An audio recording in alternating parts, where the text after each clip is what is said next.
All right, hello folks, we are live. Welcome to the Weekly Spinner Rack. That's right, that's the name of this show.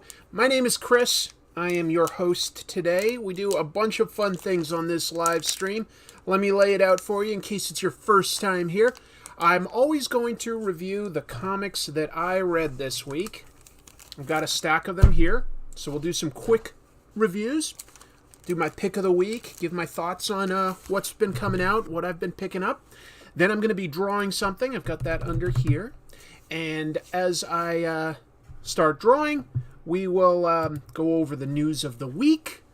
There will be a couple other wrinkles in here. I'm going to have some personal news, and I've got a new thing here.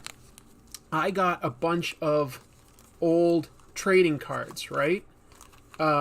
Still sealed, and this weird blind box thing based on a comic book. And anytime I get a super chat, I will open up one of these things. We'll pause and we'll open up one of those. I just thought that would be fun, you know? So a super chat means I put one to the side and open it up. But let me greet some people here. I'm not going to catch you all because the names are going by so fast. But hello, Daryl, Sir Mr. Howell, Super Pickle, Marvin Nation. Hello to my sister Jean. Hello, Aldi. Hello, Uros, Jerf E, Master Shake, Sean, Eminem, Decam, Andrew Jefferson. Is the personal news that you're pregnant? No. Good guess, though. But get hyped. Get hyped. This is going to be very good. Hold on 2 seconds. Let me see if this stream is going smoothly. Doesn't seem like I have a great stream health right now, to be honest. It says that I've got poor stream health. Is everybody here getting this right now? Like, I'd love some feedback. There's a delay, so it'll take me a minute to see your responses. But hello also to Josh, Judgment, Dave Q, Jim Mahfood. Hello, gang. Chris, great job on the George Perez vid. Really enjoyed it. Thank you. Thank you. A fitting tribute to one of the grandmasters of mainstream comics. Yeah, I mean, when it comes to superhero stuff, George Perez sets a very high bar there. That's for darn sure. Hello. Oh, there's so many people here. Connor, Brian, Jamilin, Atomic, Dr. Wolf Tickets. That's a good name. Joseph, Luis. I'm just trying to catch all the names that I see. JSA, Caveman. Okay, everybody says that they're seeing and hearing it fine. Great. Okay, it's showing me that, like, my stream health isn't as strong as I usually see it, so just sort of a little nervous. Tell you what, I'm going to get into the comic book reviews in just a sec, but let me drop the personal news real quick because I don't want to forget. Today, I went and got myself fitted for a suit and also picked up wedding bands. Chrissy, my fiance, and I have been engaged for a long time at this point, but we've actually got plans for in like basically 3 weeks. We're gonna get married, so I'm pretty excited. Honestly, I'm pretty excited. It's not like it changes anything between us too much at this point. We've been together for a very long time. We own a house together, but personally, I'm still super psyched. I got myself a pretty nerdy wedding band. I actually got 2 wedding bands. One that's kind of nerdy that like is sort of my main one, but then I also got myself a what do you call it, like a silicone one for, like, you know, if I don't know, doing sporting events and dancing around, whatever. Oh, look at all these congrats and stuff. Oh, and there's a super chat there, so, and it's a big one. Thank you, Jerfy. So I'll put in, we'll open up this this Transformers versus G.I. Joe vinyl miniseries. These are based on a comic book. That's why I thought this was appropriate. A comic book by help me out here, Tom Scioli. Yeah. Is this how your sister found out? No. I let my sister know ahead of time. But thank you all for the nice congrats. It's not the same as necessarily getting engaged or having the wedding, so I feel like the congrats will happen after we get married. But it's still taking a big step, and I was really excited for it. I think I've got a nice looking suit. I can't wait to see what Chrissy looks like. So we're gonna do that in like about 3 weeks from now, like the very beginning of March. We've got a venue booked. Yeah, congrats on the Black Lantern enlistment. Yes, it is a black silicone ring is sort of my daily one, and then I've got a sort of a nicer, nerdier one. Here, tell you what, I'll go ahead and show you. Hello, Daniel. Hello, Pensador. Hello, Clay. Hello, Hannah. Ah, that's so nice of you guys. Here, I I gotta show you the. All right, so first of all, that's like my sort of day-to-day, like I've got a silicone one for now. And then this is what I got myself as my wedding band. It's Mando. It's the Mandalorian. I love it. I love Mandalorian. And when I saw that, I was like, sold. Up, another super chat. So tell you what, I will grab a random pack of cards and we will open that in just a sec. Tell you what, before I open anything, I've got that set aside. Thank you very much. Will I be taking a week off? No. I never take any time off. Yes, I am getting married, Daniel. That's what we were talking about. Thank you so much for these kind words. Hello, Black Phoenix. Nice to see you here. That's awesome. Love seeing all these regulars. Love seeing new faces. Let me get into the reviews real quick. First on my stack happens to be Norse Mythology. Back in 2017, Neil Gaiman, obviously very well known for his comics, but he also writes novels. He wrote a book just sort of explaining the Norse mythology stuff, you know, writing it in his own words. All sorts of cool mythos. Thor, of course, we all know Thor, and a bunch of his related, like, you know, giants and gods and stuff. And I kind of picked this up on a whim. Oh, there's another super chat. Thank you, Atomic Hound. Congrats, and as said earlier, thanks for the great video on George Perez. Thank you. Yes, it's made of Beskar. So I also, it was a super chat, so I'm grabbing another thing of cards. Oh, there's another super chat. So Marvin Nation. Oh, tell you what, there's a stick of bubblegum in some of these. There's a possibility I might also review the gum. There's a possibility I might review gum from the late 80s, early 90s. Whoa, another super chat, so I'll just grab a different type of card, just so that it's varied up. Here's one based on the Tick. I love the Tick. Thank you, Josh. And he says, love the wedding bands. That's so nice of you. That's so nice of you. All right. Super appreciate the chats. Let me try to focus on these reviews for a second, but I super appreciate the super chats. That's really nice. Everybody, I think, that reads comics for a little while knows Neil Gaiman. I wouldn't say that I'm a massive Neil Gaiman fan, but I definitely enjoy and respect his work. Definitely. He's really, really talented. I mean, I don't know who can read Sandman and be like, nope, that wasn't good. No, it's great. So he's making a comic book version of that novel that he did back in 2017, and I kind of got it a little bit for the cover. I like P. Craig Russell. You don't see a lot of comics by him. If you've read Sandman, they did one of the all-time best issues of Sandman together, sort of a reimagining of William Shakespeare's Midsummer Night's Dream. Beautiful book, beautiful. This one, interior artwork, is by a guy named David Rubin, and it's cool, it's funky. I do like it quite a bit, and all I can say is it reads very fast. This is light reading, and it's pretty funny. The Thor in Gaiman's stories is kind of a wise ass, and just sort of up for like a brawl, a fight, you know, like just really showing off his superhuman strength and stuff. It's funny. It's actually pretty, it's a bit whimsical, and I liked it. So that was very, very cool. Hello, A-Man, you're not late, really. Next up, I picked up Superman Son of Kal-El. You know, I'm just sort of making a bit of an effort at, like, keeping my finger on the pulse of Marvel and DC, and Tom Taylor's a good writer. I will say that. I think I've said this before regarding this book. He makes John Kent, Superman, a very likable character.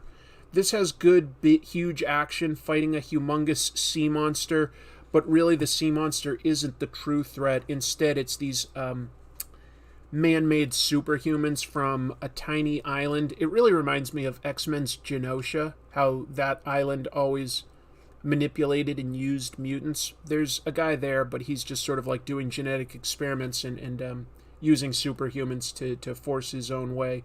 I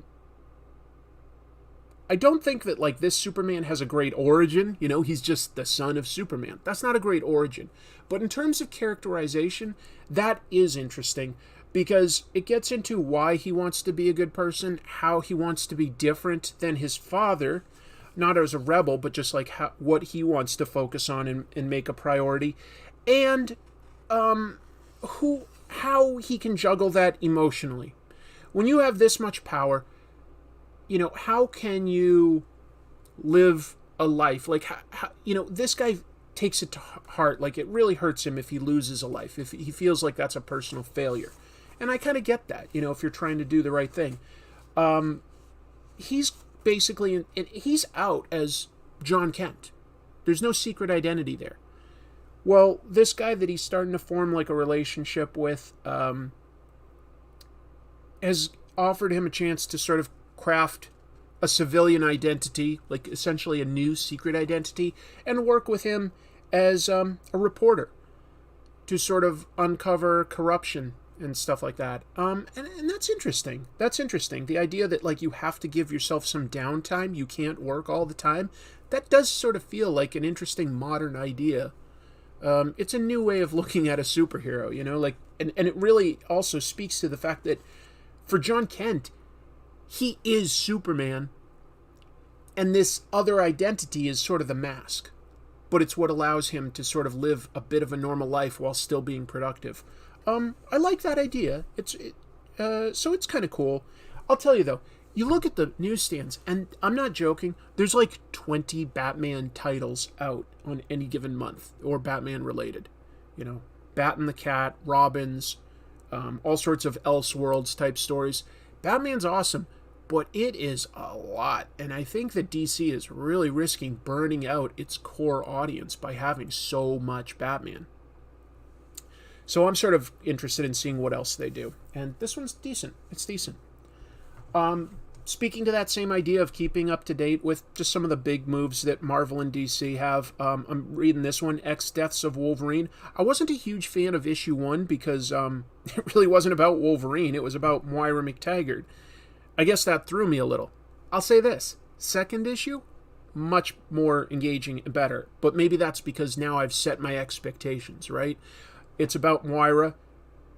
She is on the run from Mystique, who wants to kill her. And on top of that, she also is on the run from somebody that looks like Wolverine, but does not really seem to be Wolverine, this thing. Instead, it seems to be strongly implied that this is, well, maybe it might be Wolverine. It's definitely from the future, and it seems to be part of the Phalanx. If you've read X-Men comics for a long time, that's this techno-organic being. So there's a couple people gunning for Moira, and she is just on the run. She does some hardcore stuff in this. Mystique cut her arm off last time, okay? And she had this techno-organic arm replace it, but she realizes that's how Mystique is tracking her now. She cuts her own arm off and cauterizes the wound. She, like, has to plant it in a hotel room. It's some pretty hardcore stuff. It ain't bad. It ain't bad at all. I was into this. So, issue 2, better than the first. Always good to see that. Let me keep moving through these reviews so that we can get to the art and the news and stuff like that. This actually came out last week, but my comic store sold out. But I found this at another store. New version of She-Hulk. I've always liked She-Hulk. I find her a very charming, interesting character. The fact that I like She-Hulk that can turn to She-Hulk sort of at will, but maintain her own personality of Jennifer Walters. And that's sort of this. You know, here's Jennifer Walters. She looks kind of like, you know, meek. She's a lawyer. She's sort of rebuilding her life. So this is a good jumping on point. You don't really need to know anything that's gone before. She's starting a bit of a new career, trying to find her way in the world. Here's her longtime enemy, Titania.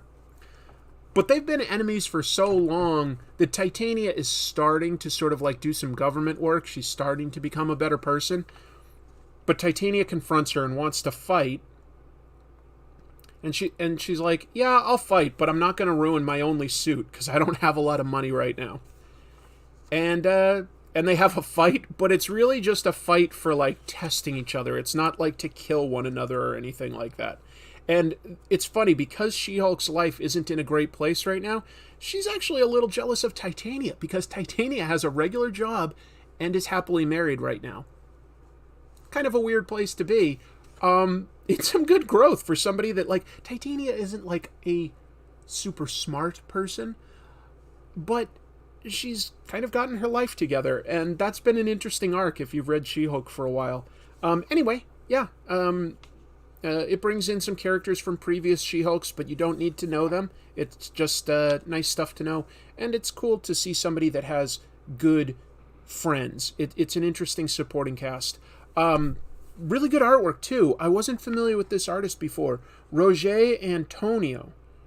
Written by Rainbow Rowell. Yeah, there's a bit of humor, which I think works well for a She-Hulk. She's had funny runs by, John Byrne and Dan Slott.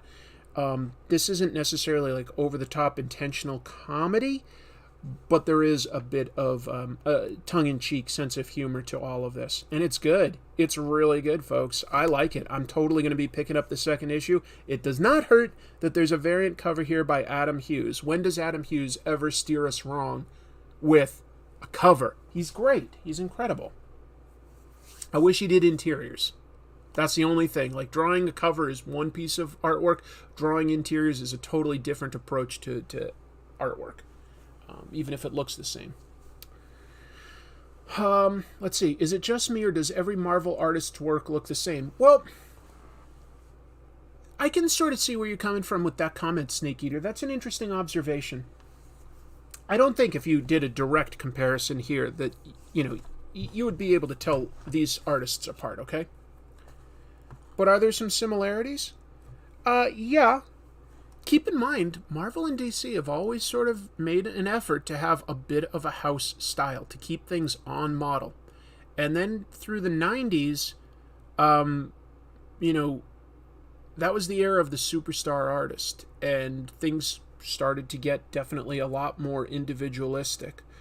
I don't think anybody is trying to conform to a house style, but I would say that it's fair that maybe Marvel and even DC are trying to get artists who conform to, like, a standard. That's possible. That's possible.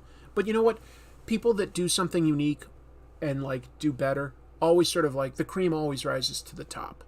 And that's how you get guys like, George Perez getting assigned to big books like Crisis on Infinite Earths and Infinity Gauntlet, to refer to the last Comic Tropes episode. Here's something that's very different artwork, but it's so good. Stray Dogs was, I think I put that in my top 10 for last year. If I didn't, it was an honorable mention. I'm sorry that I'm not remembering off the top of my head, but Stray Dogs was a really, really interesting book from the perspective of dogs, like using their sort of like difficulties with short-term memory to hunt down a serial killer. This is a 2-issue series telling the backgrounds of each of the dog characters. Just very brief stories of what happened with them shortly before their owner was killed and they were abducted. The artwork by Trish Forstner. I mean, look at that. It definitely is reminiscent to me of Don Bluth era Disney, if you're familiar. He did stuff like Robin Hood, for instance. The Aristocats, I want to say, was Don Bluth. He had a certain style to animation. It was Disney, but it was like very much his own. And she sort of has that, like, something that's very reminiscent of that, which is just such an amazing contrast for a story about a serial killer. It's interesting. These dogs are just so charming, and it just makes the backstory very, very sort of sad. Oh, look at how cool this back is. The letters page features like lots of photos of readers' dogs. Let me say this real quick. My sister's in here and she could back me up on this. I used to be scared of dogs. I'd been bitten a few times growing up. I had bad experiences with dogs as a young child, and I think it created a little bit of trauma and resistance to dogs. But my sister adopted a border collie named Oreo, and I was living at home at the time. It was right after college, and I was commuting into work from home, and that dog really did change my perspective on dogs, because not only was he super affectionate, he was very smart and obedient, and I love dogs now. When I have a customer at my part-time job like come in with a dog, it makes my day. I love meeting dogs, love it. So anyway, I really like that. All right, only 2 more issues that came out this week, and I don't have lots to say because I have reviewed previous issues of these before. I almost got drowned by dogs when I was 8, but I still love them. Yeah, I'm sure that that's just like a weird little story, and you know, dogs are great. They can... Anyway, I'd really like to get a dog sometime soon. We'll see. Devil's Reign, Marvel's current event. Kingpin has outlawed vigilantes in New York City. A bunch of the street-level superheroes and some of the Avengers are working to beat the Kingpin legally at an election. They have Luke Cage running against him. But Kingpin's big asset is that he has harnessed the powers of the Purple Man. And the Purple Man can influence you to do what, you know, the will of the Purple Man. And he has access to that guy's powers right now. So he's cheating, you know? It's not fair. It definitely humanizes the Kingpin in an interesting way. You know, it focuses on his relationship with his wife. That's part of what makes Kingpin interesting instead of being just a villain. He's always had genuine affection for his family. A wife, a girlfriend, a son. That's always been baked into his character. And it sort of makes it all the more tragic that he does such horrible things. Whoa, Steve Sorensen here with a super chat, so I will grab another trading card to put on the stack to open, and he says, I am sitting with my 175-pound St. Bernard. That is a big boy.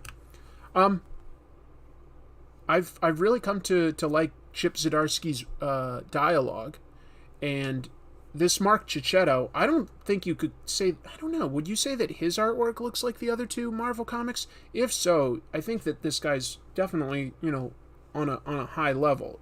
The detail and the storytelling is great, you know. Knows when to use the big panels, when to use insets, varies up the shots. You know, it's not all a straight-on medium shot. We have close-ups when it's necessary, when it's effective and clear. We have, you know, high angles and low angles to help set the mood or establish a scene. I mean, look at how good this is.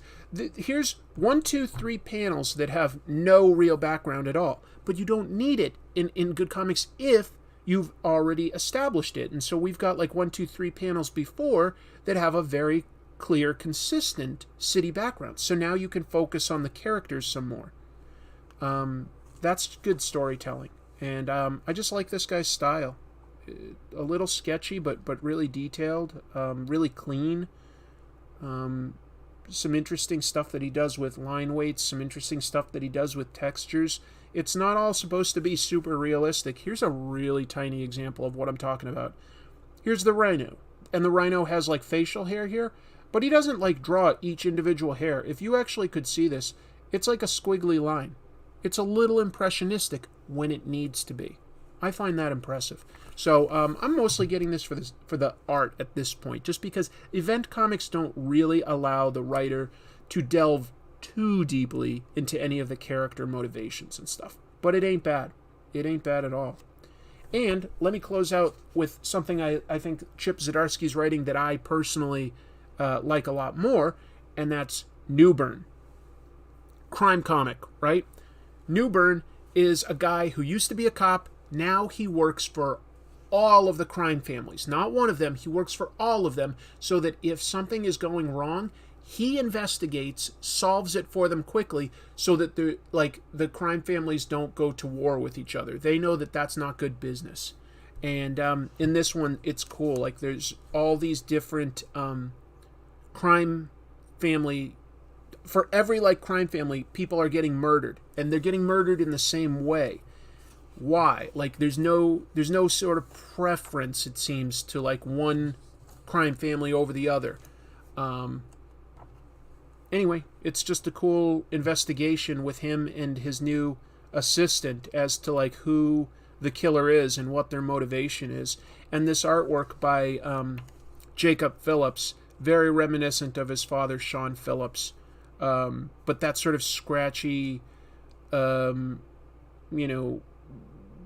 would I call it? Sort of, I'm looking for a word and I can't find it. But it's not like impressionistic. It's like, it's not hyper detailed. It's just, but that I'm struggling. I'm floundering for the word that I'm using. Obviously, like, not tons of detail to, like, any of these faces, but each of them look different from each other, and they each have clean, clear expressions, right? So it's just good. It really is good. And I feel like this guy's only getting better issue to issue. I really do. So what would I say is my pick of the week out of what I read this week? I'm just taking a look again. I would say my pick of the week, well, technically Newburn and She-Hulk were last week, actually. So, like, actually, so was Stray Dogs. So I only picked these up this week. So if I look at these three and say, what's my pick of the week? I'll go with Devil's Reign for the art and the dialogue. Clay says, I bet Newburn is going to get adapted at some point. That would be nice. My understanding is the sales are kind of, like, going down. They're not super great. We'll see. How long is Newburn? I don't know. I think it's supposed to be an ongoing, but we'll see how long it lasts. Any thoughts on doing a video on Wallywood or Richard Corbin? Would love to cover both of them at some point. I have a lot to say about both, yeah. Finally, I just picked up 2 back issues. When I find a good deal, I pick that up. This was a cool issue of Fantastic Four I'd read before, but not in a long time. This was when John Byrne was writing and drawing Fantastic Four. To me, this is sort of my favorite era of John Byrne. I used to like John Byrne a lot more when I was younger. As an adult, I do see some of the flaws. And, like, this will seem like nitpicking, but hey, I'm reviewing comics, so I think it's fair to nitpick sometimes. Byrne draws people standing right on, like, the panel border a lot. And it's a tangent that I find distracting once you notice it. I'm like, set it a little lower or a little higher. I don't love that. I know that's a weird thing. That probably doesn't bother too many people. But once you see that he does it a lot. Let me take a moment to just thank Master Shake 9000 here for the super chat. Love the retro intro to the Perez episode. Hiccuping. Talking too much. For my weekly Joe-themed question, which superhero villain would actually work as a Joe or Cobra? Well, it would probably have to be somebody without any super overt superpowers. So maybe somebody along... well, tell you what. Taskmaster. Yeah, he could have his abilities. They're up there with somebody like Zartan or Crystal Ball. Yeah, Taskmaster working for Cobra. That would be badass. Anyway, this was a really cool issue. I'm not going to bother opening it up and getting into too deep a review because it is older. What's cool is everybody fights Galactus in this, right? Back in the day, I swear, you could just have a cool issue using all sorts of guest stars, and it felt big and epic. It's issue 243. These days, 243 is where this story would start, and it would build up to issue 250, and then there would be tie-ins with, like, Doctor Strange has, like, a tie-in issue, Thor has a tie-in issue, etc. This is kind of more fun to me, more simple, like, just, yeah, of course. All the heroes are fighting Galactus, and it's taking place in Fantastic Four because they're sort of driving the story. That's all there is to it. But it's cool. And on top of that, I also picked up this. This is Terminator: The Burning Earth from Now Comics. Long since defunct, but in the early 90s, actually late 80s into the early 90s, they would make comics, mostly licensed comics, mostly. Married with Children, Ghostbusters, They had some original things like Ralph Snart, but they had the license to Terminator. And this is a 5-issue series. And what's cool about it, this is the first comic book artwork by Alex Ross, who went on to become a superstar, painter of mostly covers, but sometimes interiors of books like Marvels and Kingdom Come. Now, what's really funny is, this is issue 5, okay? The last issue he did for them. There's a secret message here. This is all just looks like Terminator text, right? When you see in Terminator Vision, like his potential options of what he can do and stuff like that. Alex Ross was not happy because Now Comics was not paying him right. Like, not paying him on time and stuff like that. So if you scroll down to this, the letter N, and read backwards, we've got Now Comics blows.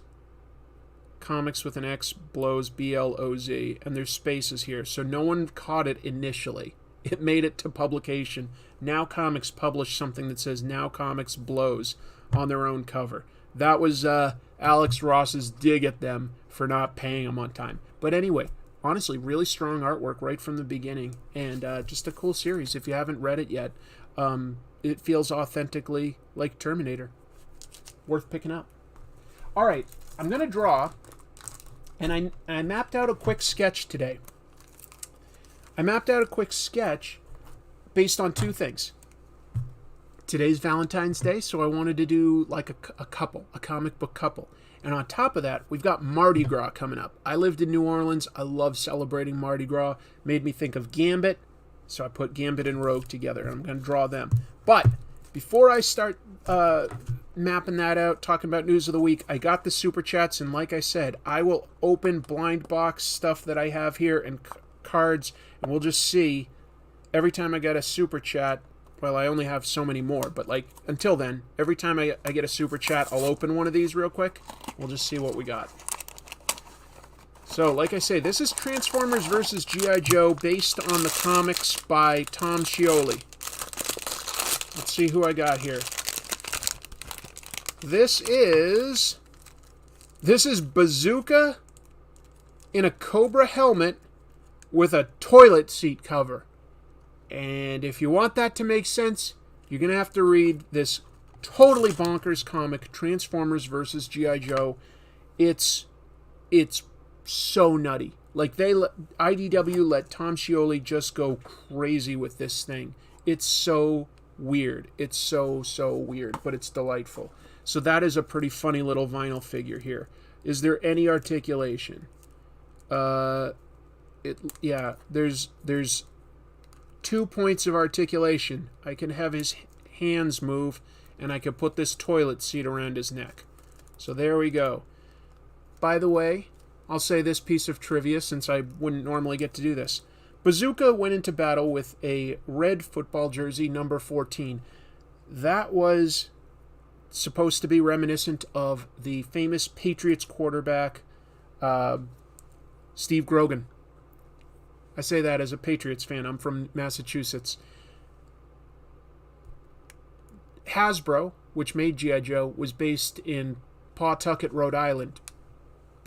So New England was their sports team. So that's why Bazooka is wearing a Steve Grogan jersey. If you were ever curious. I doubt anybody was. But that's fun. All right. I also got some super chats to open some cards. We've got 5 packs of trading cards. Let's just really quickly see what we got here. These are Justice League cards, and I guess they're stickers. Stickers. We've got Ben Affleck, Batman. Well, we'll probably never see him again, but that's okay. We've got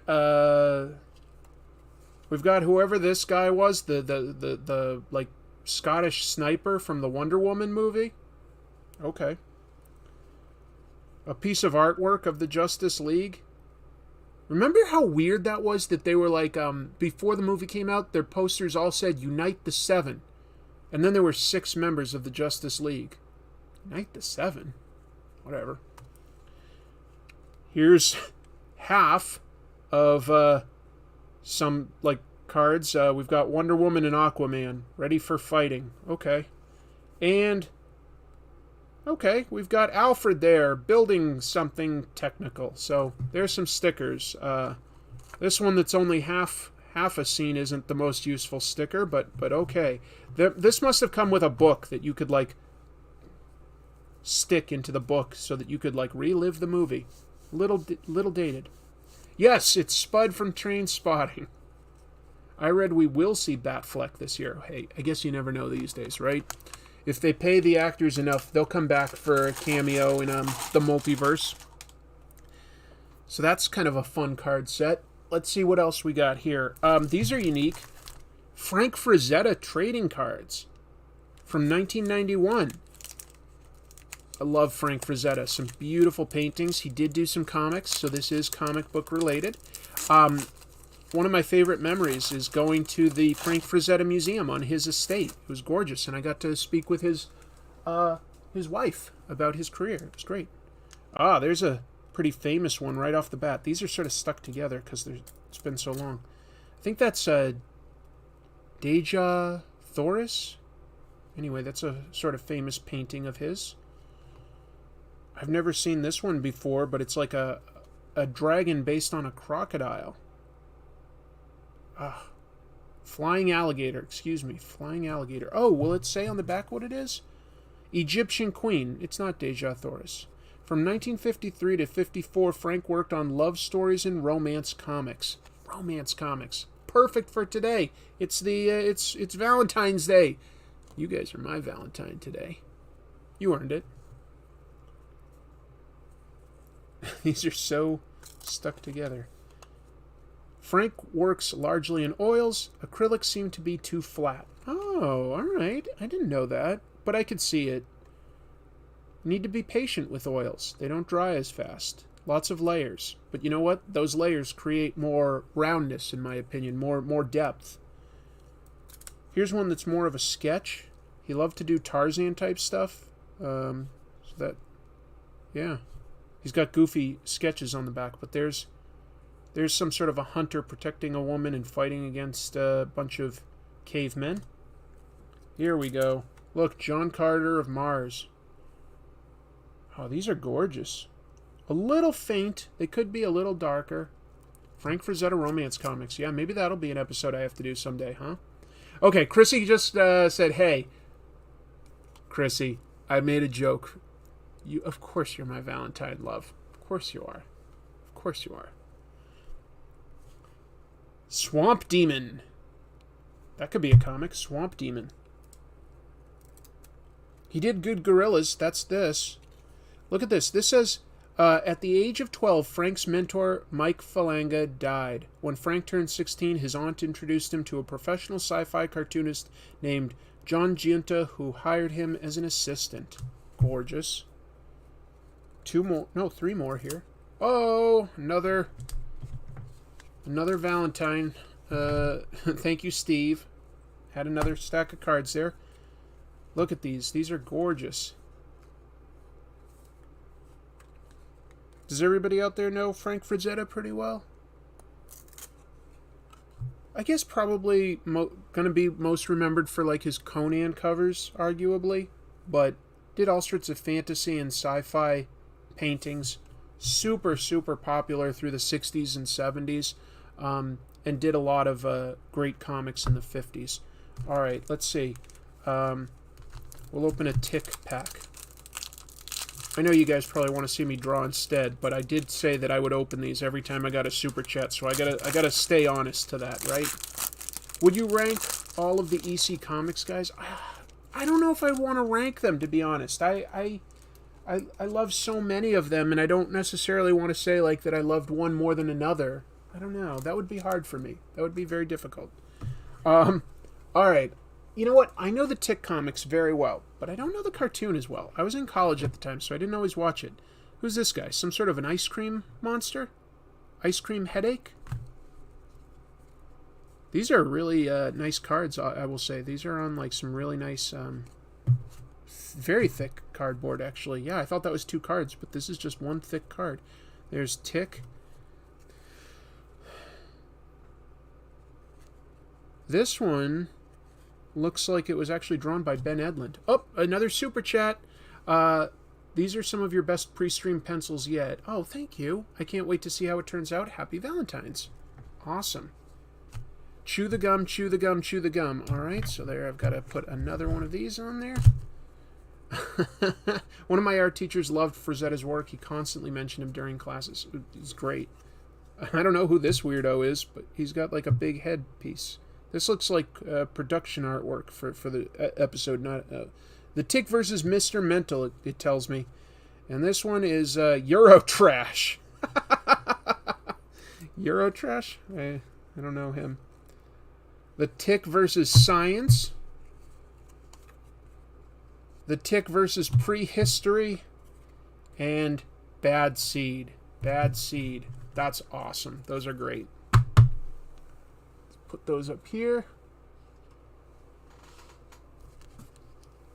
We'll do 9 movie cards, 1 sticker. Okay, the original Teenage Mutant Ninja Turtles movie. So we're going back to 1991, I think? Does that sound right to you guys? 1991? Movie stickers. Collect all 11. Okay, so this is a sticker. It's April O'Neil. What else do I have here? There's Casey Jones on the rooftop with binoculars. Baby Ninja Turtle. Thank you to Jim Henson, Creature Effects.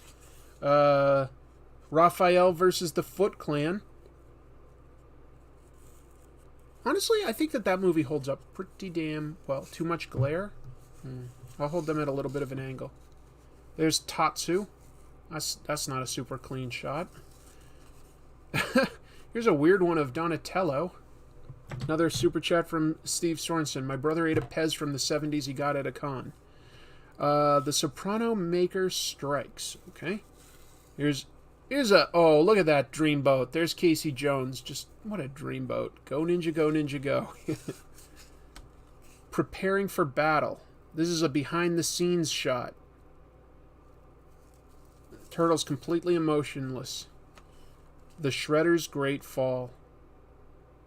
You know, in the original Ninja Turtles comic, Shredder dies at the end of the first issue when a thermite grenade just vaporizes him.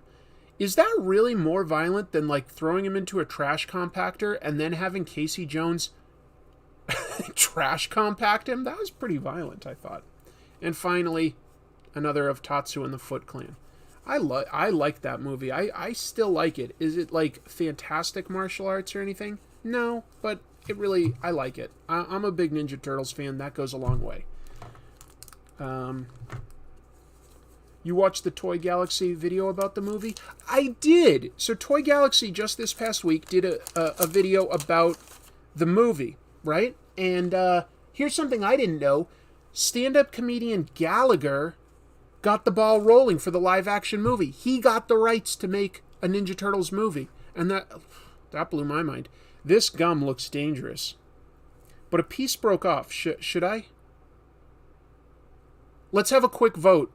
Should I eat the gum? Or do you think it's too risky and I could get sick and I should not eat the gum? Let's see what you guys want to see more. Vote now if I should eat the gum or not. These are, I guess, are based on the... oh, there's a sticker. These are based on the cartoon. So there's Krang. We've got Bebop and Rocksteady with Shredder, voiced by Uncle Phil from Fresh Prince of Bel-Air.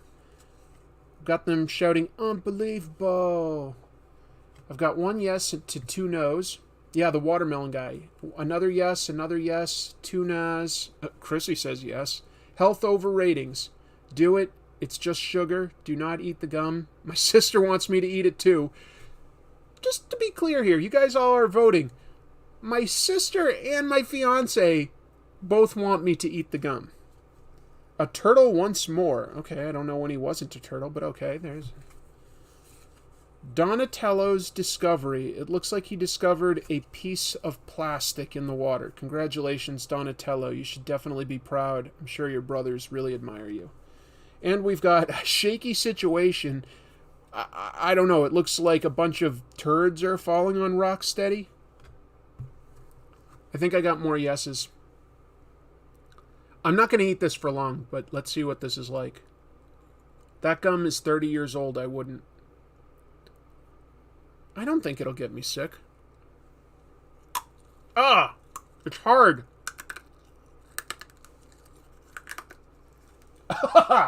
Ah, nope, nope. I gotta spit this out. Aha! I'll be right back. I'm getting a piece of...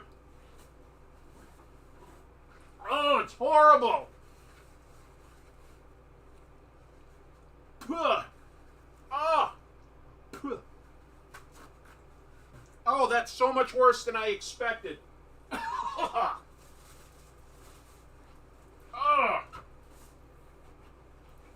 Oh, that tasted foul. Oh, Steve did another super chat, so there's another card. Guys, that was horrible.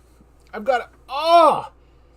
It tastes like old cardboard. I'm not kidding. It's so horrible.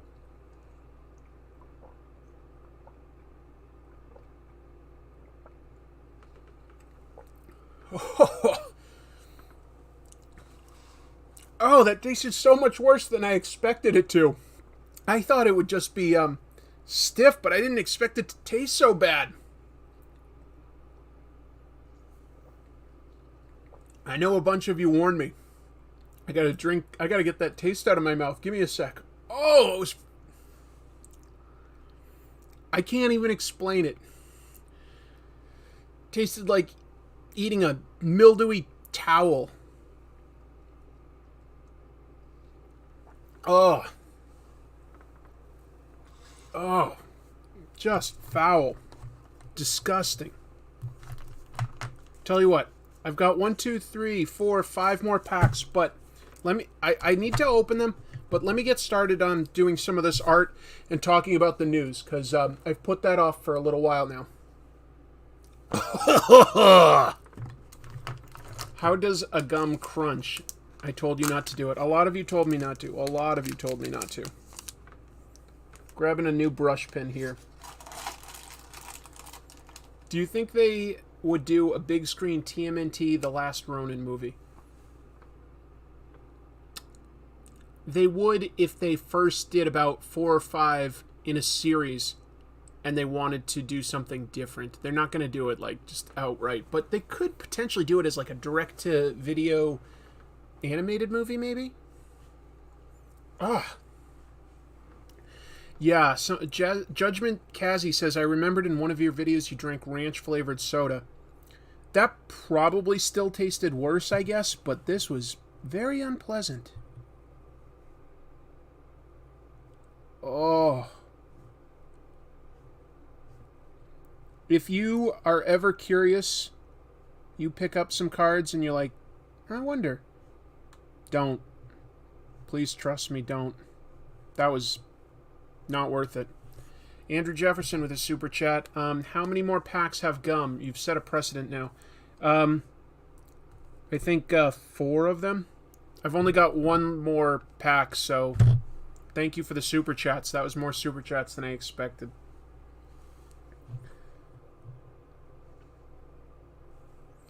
Gum is indestructible, says Marvin Nation. You might be right.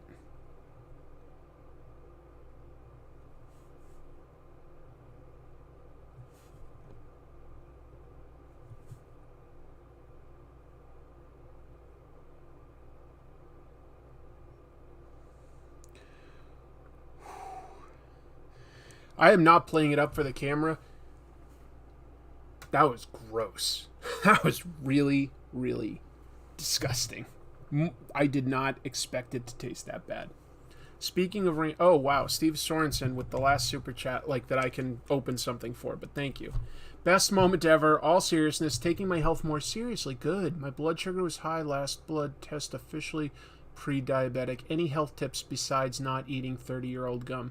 Well, as some of you know, just because I've mentioned it here or there, I am diabetic, unfortunately.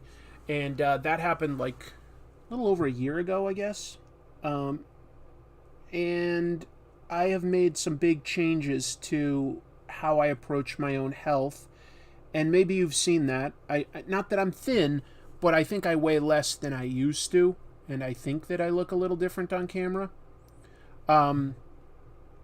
What I'd say is most important is be aware of calories and get exercise when you can. But honestly, I think if you can cut out sugar and carbs, that's going to make a huge difference in your life. It really will. You will start having more energy. At first, it's going to be hard to give up things that like are processed, that have sugar, because so much of what we eat does have sugar or carbs. So much of it does. But hold on, I'm having trouble with this pen. It makes a big difference the more of it you can give up. It makes a big, big difference in your life. Switch to a different thing. When I was diagnosed as pre-diabetic a decade ago, I stopped drinking non-diet soda, lost 10 pounds, and that did the trick. Good for you. Do you take metformin, insulin, or just diet and exercise? Just metformin, and not too much of it, honestly. Yeah, and there's somebody else, Moshe Gold, saying stay away from carbs and sugar. It really is that simple. Just start looking at what you're putting into your body, and the choices, it's not that hard when you're like, I know what this is doing to my body. You know what I'm saying? Like, if the choice is between, if I go this path, I will be gaining weight and you could like lose a foot or something like that, it's pretty easy to just say no to something delicious, in my opinion. So like, I just, and some of it does become a little more expensive, because if you're getting like meat and veggies, sometimes that's more expensive than the processed quick stuff, like from, even a lean cuisine. Certainly like, a pizza or a burger or something. It's not relevant to everybody, so I can shut up. But just really look at the nutrition facts on that, and only have healthy stuff available as options. And you'll start doing better real fast. It takes a little getting used to, but it's worth it, in my opinion. And it's a process. Your body will like sort of find a new normal that it will start to acclimate to. And after a little while, all of a sudden you sort of stop losing weight. As like initially you'll lose a bunch. You'll lose a bunch in that first week to 2 weeks, and then it slows way down, because your body's gotten used to something new. But you will slowly start losing more and more.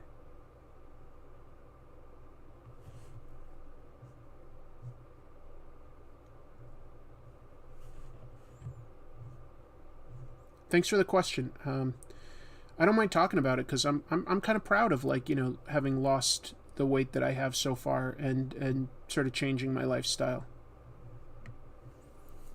Is that why you stopped doing those eating, drinking challenges in your videos? Kind of, Samuel. Kind of. I was also sort of phasing it out because I don't ever want to have the show become completely predictable. It's why I don't really always do like an oh hi anymore. I know people like them and stuff. At the same time, it starts to become predictable and it loses its power. It's why I've changed the intro and sort of how I address my criticism of comics in my episodes.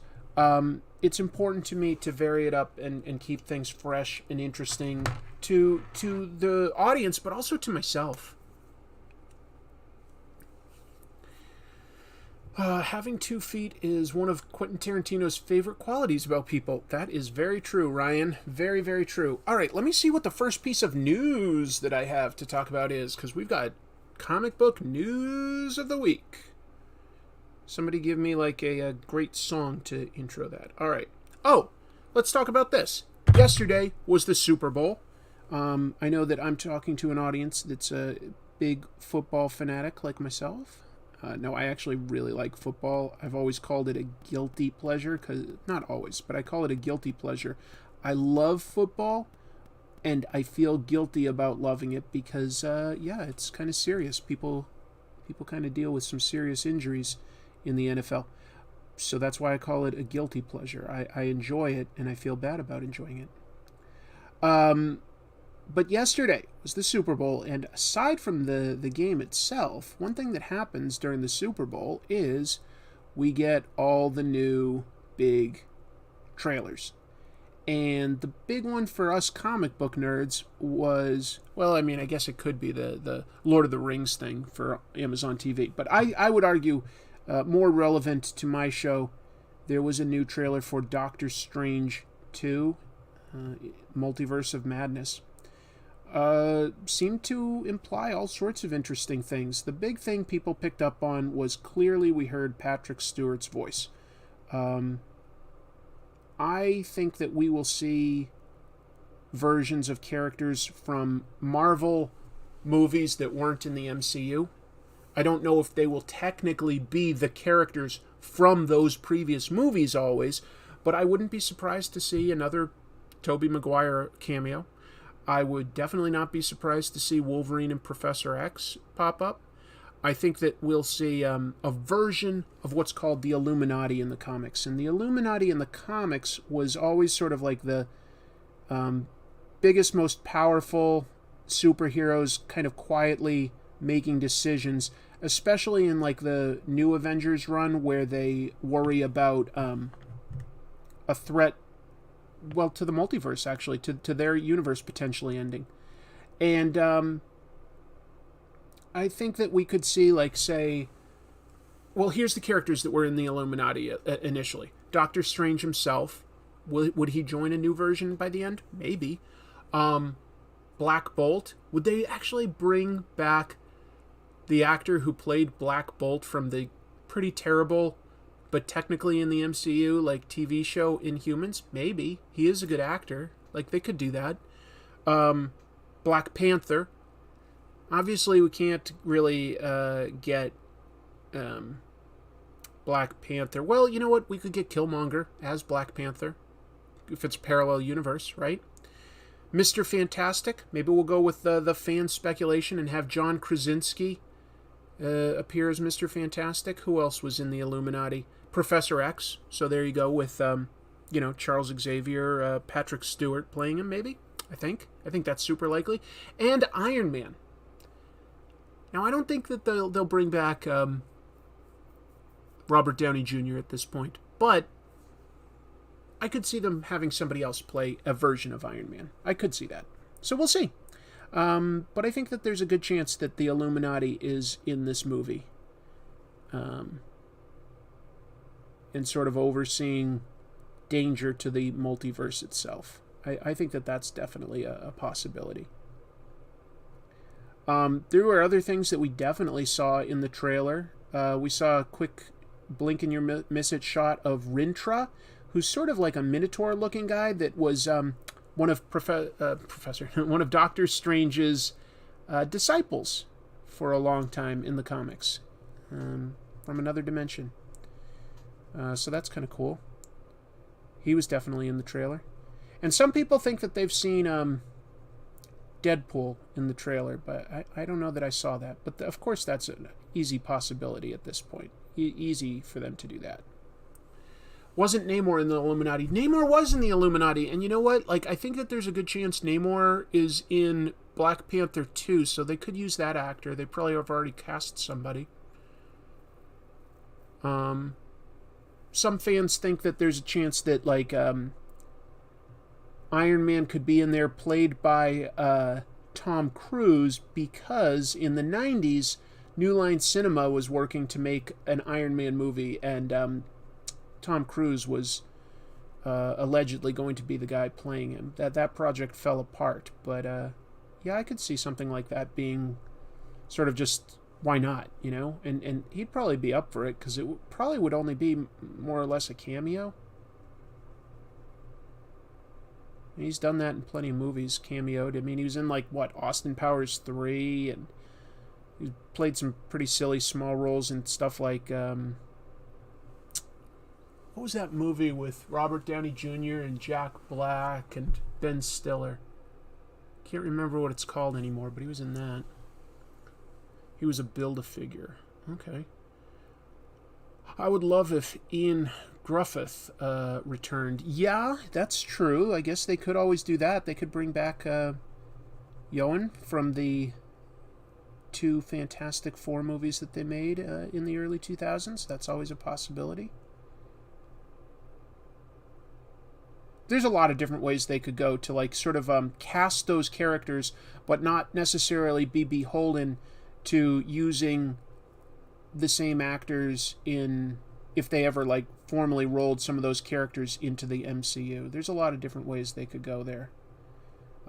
I think that, like, a lot of the reshoots for Doctor Strange 2 were them, like, lining up more cameos with either big actors or previous characters. That's what I personally think. It's not really based on anything. I just sort of feel like that's something Marvel would want to do as the availability presented itself. But if you haven't watched it, it's kind of a cool trailer, because I wouldn't really say it necessarily gives anything away. It's a pretty chaotic trailer with just all sorts of weird images. Oh, here's the one cool thing that I definitely noticed, though, in the trailer. It's a blink and you'll miss it shot, but I analyze these trailers kind of closely sometimes. There's a shot of Doctor Strange going through sort of like a window pane from, like, one reality into another. If you look at the old reality, which you only see for a second or two, it looks like it's hand illustrated, which makes me think they'll literally have him in, say, like, the Marvel 616 comic books for at least, like, a shot or two. Tropic Thunder, thanks everyone. Everybody remembered that. Yeah, Tom Cruise had a, kind of smaller role in Tropic Thunder, so I could see him doing a smaller role in something like this. I heard the reshoots to Doctor Strange were due to a change in the order with No Way Home. Who knows at this point? I think we have to wait and see. But yeah, maybe.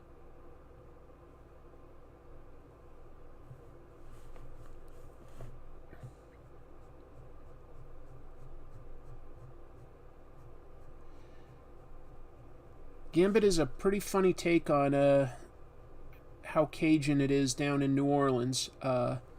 But there is definitely an interesting Cajun accent down there. I lived in New Orleans for 4 years, because that's where I went to college. I went to Tulane University, and so I went to college there for 4 years. And what was interesting is hearing the locals with, like, their Cajun accent, because it is a very tricky accent to duplicate. It really is. It isn't just Southern. There's all sorts of Southern accents. There's a Kentucky accent, there's Tennessee, there's Florida, Georgia. New Orleans is very different with the Cajun accent. It's almost, to me, like there's a Southern twang within sort of a Brooklyn accent. There's a little bit of Brooklyn in there, but then, like, a Southern twang. So I could never really duplicate it too much. If I heard somebody say a word, I could duplicate that word, but that was it. Steve Sorensen with the super chat. Maybe the drawing, Aha, Take on Me, is now in MCU. I think that's definitely got to be the most realistic thing. Yes. I think you nailed it, Steve. No, we all should have thought of that. I love that music video. Not everybody knows, but Aha had a sequel to the famous Take on Me animated music video where... So, like, the lead singer of Aha is, like, like this comic book guy in the music video, and he comes out as, like, he's sort of animated, but he bangs against the wall, and now he's a real man. Happy ending, right? No. Then the next song that they made, The Sun Only Shines on TV, which is, in my opinion, an underrated, cool song, it begins with him starting to turn back into... a comic book guy, and he has to run away from like the same girlfriend that was in that, like, first music video, and he vanishes back into the old world. So that happy ending wiped out. The Cajun accent is descended from the old Acadian accent that was French settlers in New England, so it makes sense that there are still similarities today. Sort of does. Yeah, it's weird. Hello, Sean. Thank you for saying hello to me. Yo Gabba Gabba is apparently canon in the MCU. Oh, I didn't know that. Yeah, everybody's saying The Sun Always Shines on TV. Great song. It really is, isn't it? Did you ever see the New Orleans band Cowboy Mouth? Yeah, I definitely did, now that you mention that. That's interesting. There's probably several New Orleans bands that I saw that, like, it would have been, like, I was there from 94 through 98. So that's when I was in college, and that's... there were a couple bands there. I'm trying to remember. Was Better Than Ezra a New Orleans band? Because I think I saw them too. And I want to say that they were a New Orleans band that I would have seen back then. Better than Ezra? It's hard to remember now because it's like it's kind of a long time ago.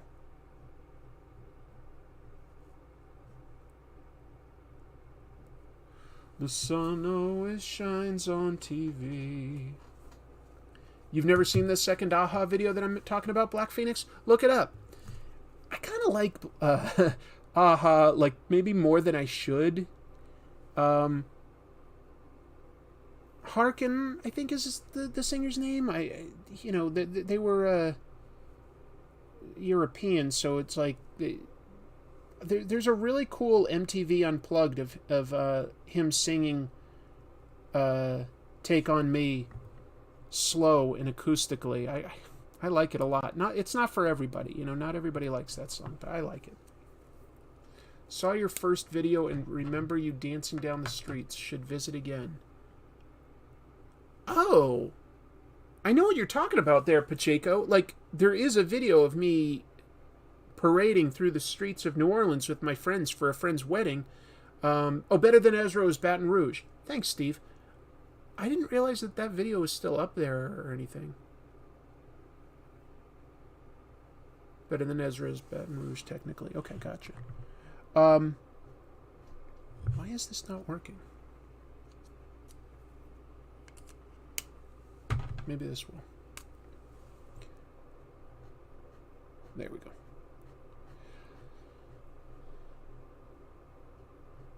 There was at least one other, like, semi-famous band from New Orleans, but, these were bands that were kind of only big in the 90s, like, and kind of faded away since then. One of the cooler things I got to do when I was there was I did get to go to the Super Bowl one year. I want to say 97, maybe 98? Could have been 98. For the 97 games, I guess. Yeah, I think that's it. Yeah. And I got to go to the Super Bowl. It was there in New Orleans, and somehow my family was able to get tickets, and my dad and I got to see my team, the New England Patriots, play. Now, they lost against the Green Bay Packers that year, but how many people get to go to the Super Bowl? But here's what I will also say about that. Terrible halftime show, in my opinion.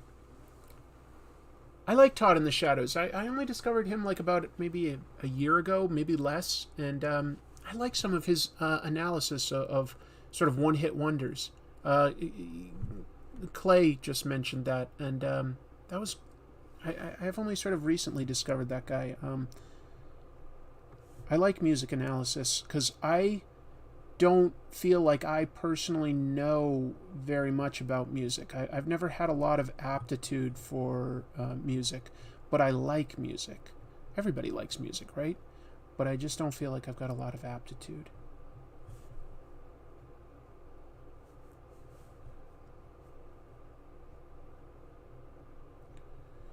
But I've got The Sun Always Shines in TV in my head right now. And Good by Better Than Ezra. Favorite one-hit wonder songs? Mine are Take On Me, Handlebars, yep, Come On Eileen, and I Believe in a Thing Called Love. Big Bad Voodoo Daddy. I think I saw Big Bad Voodoo Daddy, but were they New Orleans? I guess that makes sense if it has voodoo in the title, but I didn't remember that. A favorite one-hit wonder. Whenever I get put on the spot like this, instead I start thinking of like two-hit wonders and stuff,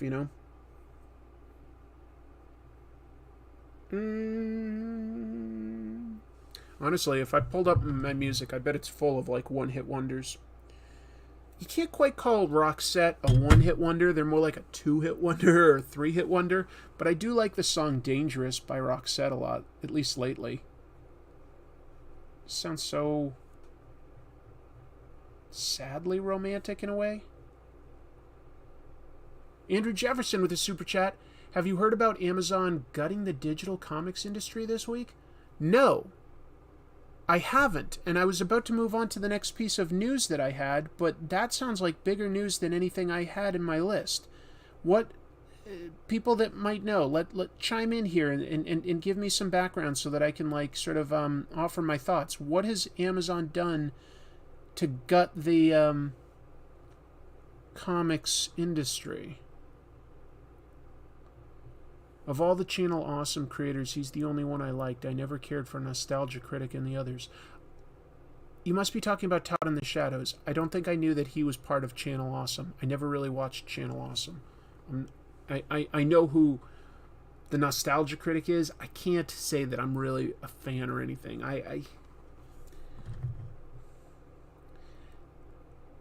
It can be... You can learn from making fun of something bad, right? You definitely can. And it can be entertaining. For instance, I think Red Letter Media produces a very entertaining and funny show called Best of the Worst. But if that's all you do is like look at supposedly bad stuff and like it feels like it starts to become both low-hanging fruit and you're not really offering too much insight anywhere else. So I guess that's sort of why I never really loved it. But I don't think it should be like off limits. I think it can be done well. You know, I think that there's a lot of angry video game nerd analysis about bad video games that's interesting because you just would never see that reviewed pretty much anywhere else, you know? So that is interesting and you can be entertained by it.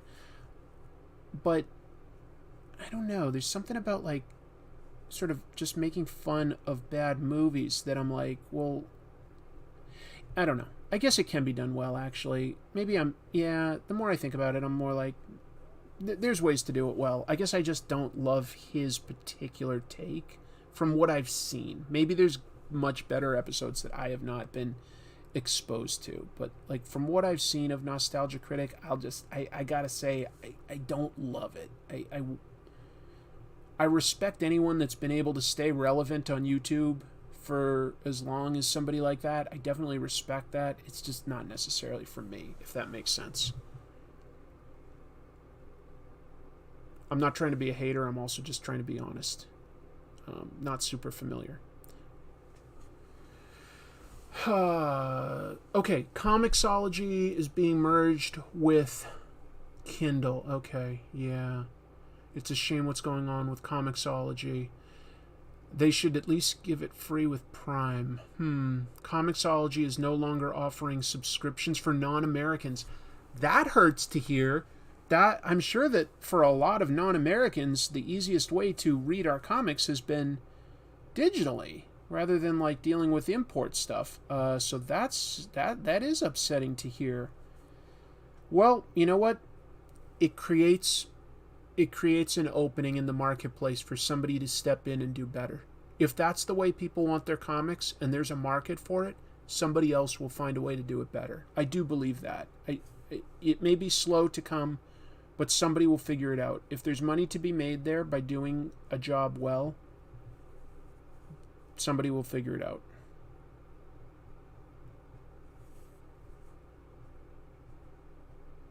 Oh, Steve, Nostalgia Critic has worst video on YouTube review on Pink Floyd The Wall. I don't think he is funny. I had a 4-hour car ride with a dude who loved him. That sounds tough. I think it goes down south when the reviewer begins to take what they're reviewing so seriously that they get legit distressed. Maybe there's playing up outrage can be funny. It definitely can. I've done it myself on, like, you know, looking at something in the past. Like, I'm sure I don't remember it very well, but I'm sure I played up some fake outrage about NFL Super Pro. I bet I did. It can be funny. But I feel like if you do too much of the same thing, it gets old. Like I say, I'm always trying to sort of change up a little bit about my show and, like, you know, review different stuff and review it a little differently.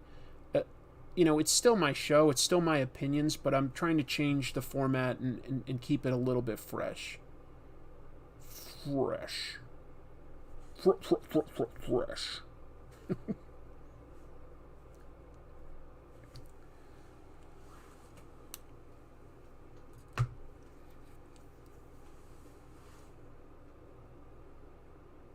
Mahler and Quartering make the worst videos. I have to say, Clay, I'm not familiar with either of those guys. All I'll say is if something doesn't entertain me, I pretty much kind of bail on it fast. So I'm not always up to date on, like, you know, every reviewer out there. And if they do comics, I have to admit, I've never heard of either of those guys.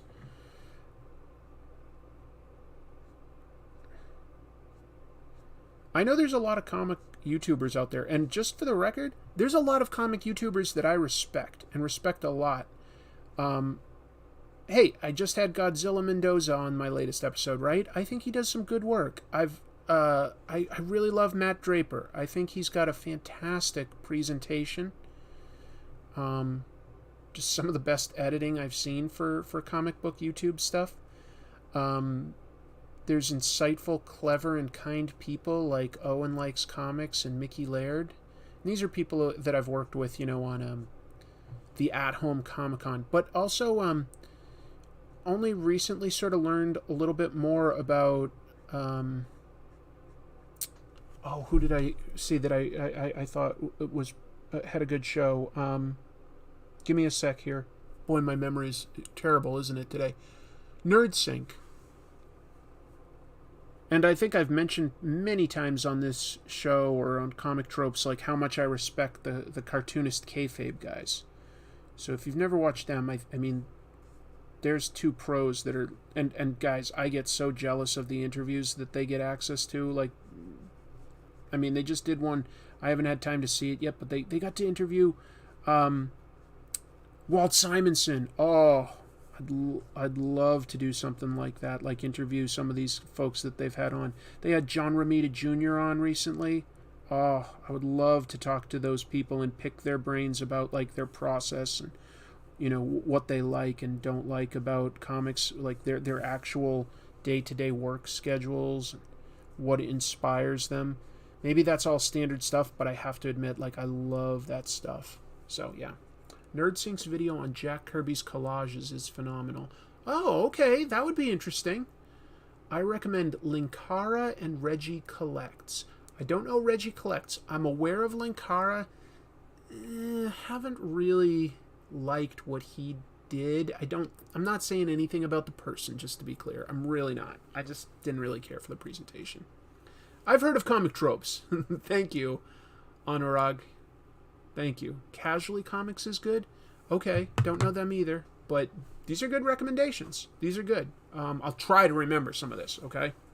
NerdSync is cool. He doesn't post a lot nowadays. Oh, okay. You know what? Sometimes as you become more popular on YouTube, you don't necessarily probably need to post as much. You can take your time to do a better job. I'll just try to give people the benefit of the doubt there.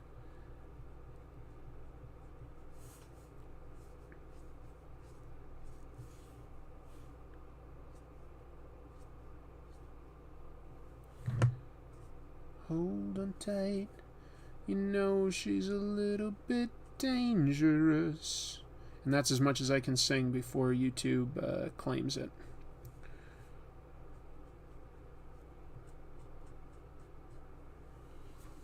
Casually Comics did an entire episode on Batman's C-villain, the Erasure. Have I read Chaykin's Hey Kids comics? No, Daryl, I haven't. I probably should, huh?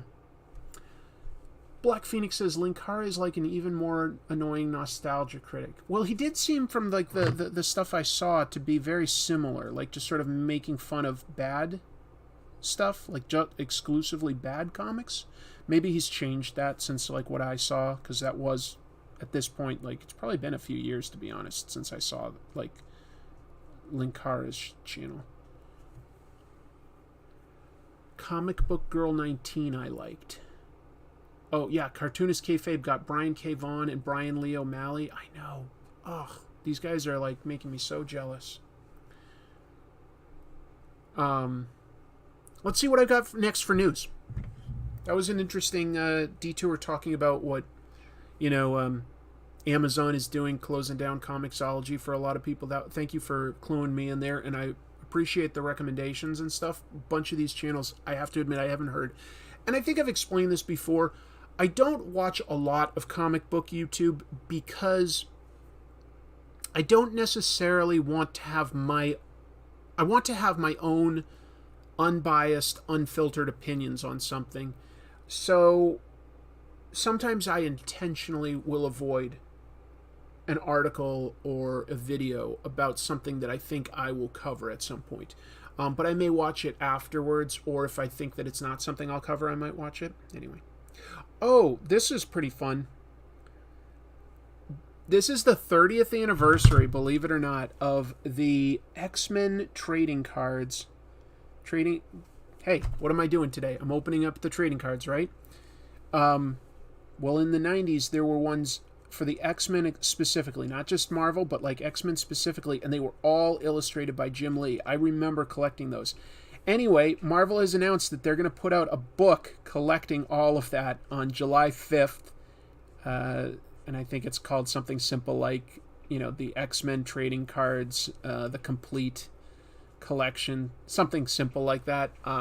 Folks, it was pretty dope when it came out. Like, I'm not gonna lie, it's pretty cool stuff. So that's cool. And Jim Lee did that, like, illustrated like all the X-Men heroes and villains and related teams when he was still also doing the comic. So that could not have been easy to, like, that's a lot to have on an artist's plate, in my opinion. But maybe that's just the nostalgia talking, but personally I thought that sounded pretty cool. Pretty cool. Pretty cool. I love Larry David, so I was a little disappointed to see during the Super Bowl they had him like recommend cryptocurrency, just in general. And I'll tell you something, folks. If a financial service feels the need to spend millions of dollars on the Super Bowl, speaking to what technically are called unsophisticated investors, I would say just be cautious about that. Like keep that in mind. Like, what are they doing there? Like, who are they trying to speak to and why? Like, if it's really such a good investment, why are they trying to rope in millions of new investors? Is it possible, is it likely, that they are just sort of looking to add money to the pile, essentially? Well, let me just say this. I came across an interesting video on YouTube. We're talking about YouTube videos. This one was by a channel called Folding Ideas. It's a little over 2 hours long, where he explains what NFTs are and what the cryptocurrency backing it is and how it works. Now, you should probably always be skeptical about just one source. So I would just say only use it as a starting place and then continue to read up on it to form an informed opinion. But for me personally, I was like, yeah, I think that this is a fundamentally flawed and broken system, crypto and NFTs. I don't think that there's truly value in there that can, like, increase. I don't think that there's true value backing it. And so I'm very skeptical about it. But you know what? I'm willing to say that I could be wrong, but that was a very informative video that line goes up.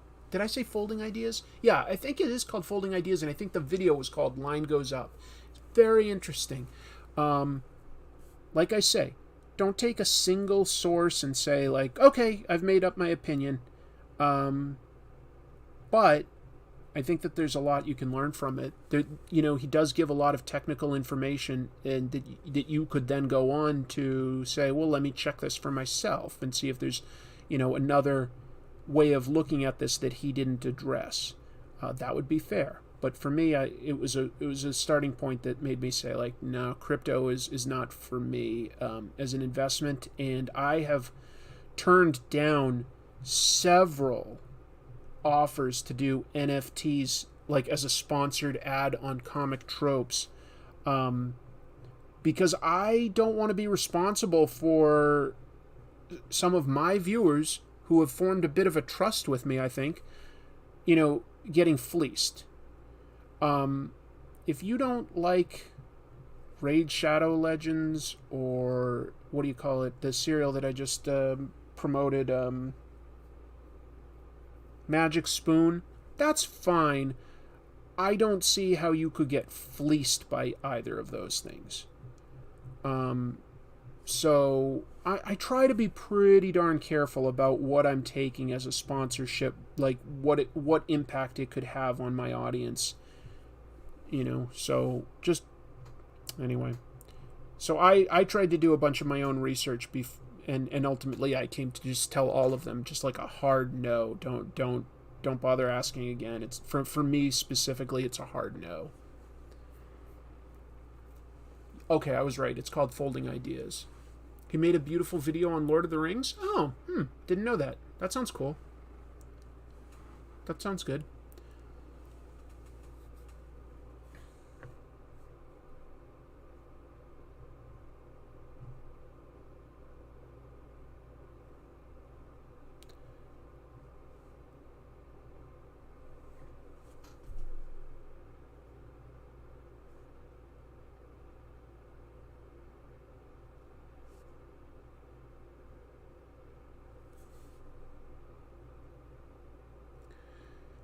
I know some of you probably have a very different opinion than me on what I just said, but hopefully you can at least respect my rationale and what I'm overall saying. I'm just trying to watch out for not just myself, but also anyone that watches the show. I need to be careful with that stuff because sometimes I think I'm pretty small, but honestly, I know that I'm aware that there is some influence to be had. I'm very aware of that. And I want to be careful about that.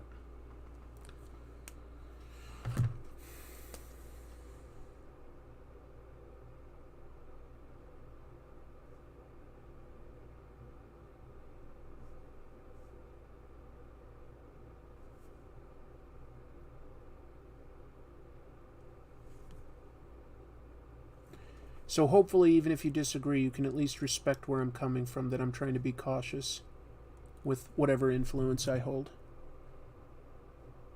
instead of being annoyed and going like, no, you should definitely promote that. I don't think anyone would say that. Tell you what, let me take another break to open one of these trading cards that you guys paid a super chat for, because some of you guys were kind enough to drop a super chat. Let's see what we got here for Ninja Turtles, the movie. First, we've got a sticker, and this time, we got Michelangelo. He's hilarious. We've got a card for Master of the Sewer Den. That's not a great title for Splinter. Master of the Sewer Den. Okay. We've got the Face of Oroku. Oroku Saki. Honestly, the Shredder's a great villain in comics. He really is. Brotherly love, turtle style. Yeah, that looks pretty intimate there. We've got Reaching Out to Danny. Didn't love the character of Danny, but he served a narrative purpose. Splinter's Story. That was a good sequence. Last minute costume check. Behind the scenes footage. Doesn't really give me too much to go on there. It's a pretty muddy card. Oh well. We've got the final confrontation. Of course Splinter's going to win. We've got Raphael in his disguise. He can go out to the movies and walk the streets because if you put on a trench coat and a hat, nobody can recognize you. And finally, we've got Tuning Up. That's my favorite turtle, Donatello. That's my favorite. Anybody else have a favorite turtle? Do you think Queen Goblin will become a recurring villain or just another forgotten villain? Way too early for me to make that judgment call. I think the name is pretty fantastic. I will say that. Queen Goblin, that's clever. That's good. Good job. And I'll open one more, and then I'll get back to drawing, and then I'll open some of these in a little bit.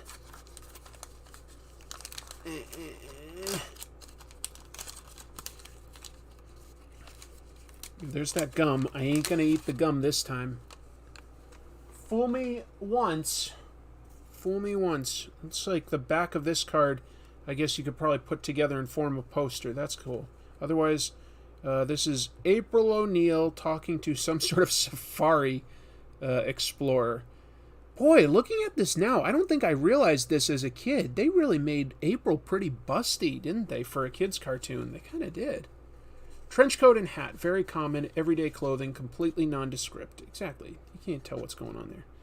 This is called A New Problem, and I don't know, I guess the problem is that Michelangelo's eyes are red? Maybe he's been doing something. Oh, here's April with those archaeologists again. If they're wearing pith helmets, they're archaeologists. Hey, that's kind of cool. Look at that. We've got Usagi Yojimbo. That's pretty cool. That's pretty cool. I got to do an episode about Usagi at some point. We've got sewer surfing. Michelangelo looks happy. The rest of them are just hanging out in the sewer.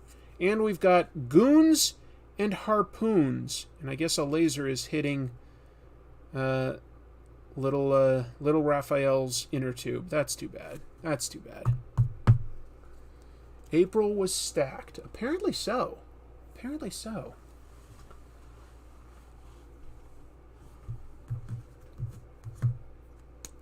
What's your name?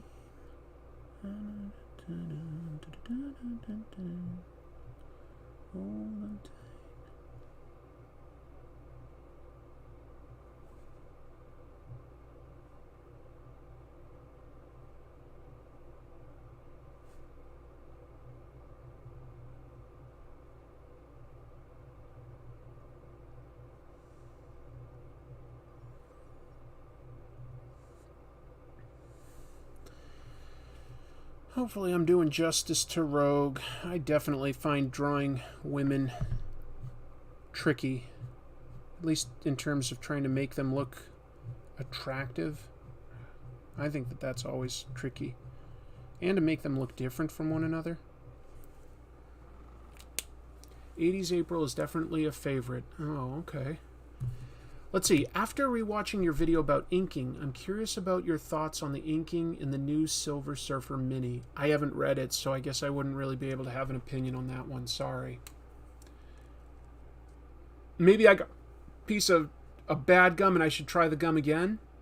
That's a good idea, right? I mean, it was only one time that... Maybe that was just one stick of bad gum and I should eat one more piece of gum to be sure. Maybe the other pieces of gum are still good after 30 plus years. Who's my favorite comic book character right now at the moment? Favorite comic book character right now. We'll say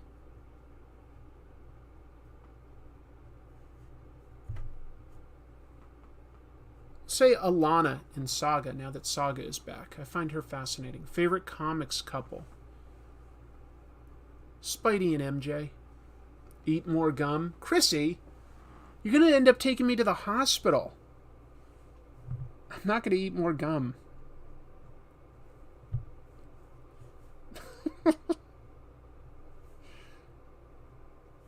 Chrissy knows that if I eat the bad gum, people are entertained, and then maybe super chats or viewership goes up and I get paid more. But I don't think I'm going to risk my health on this one.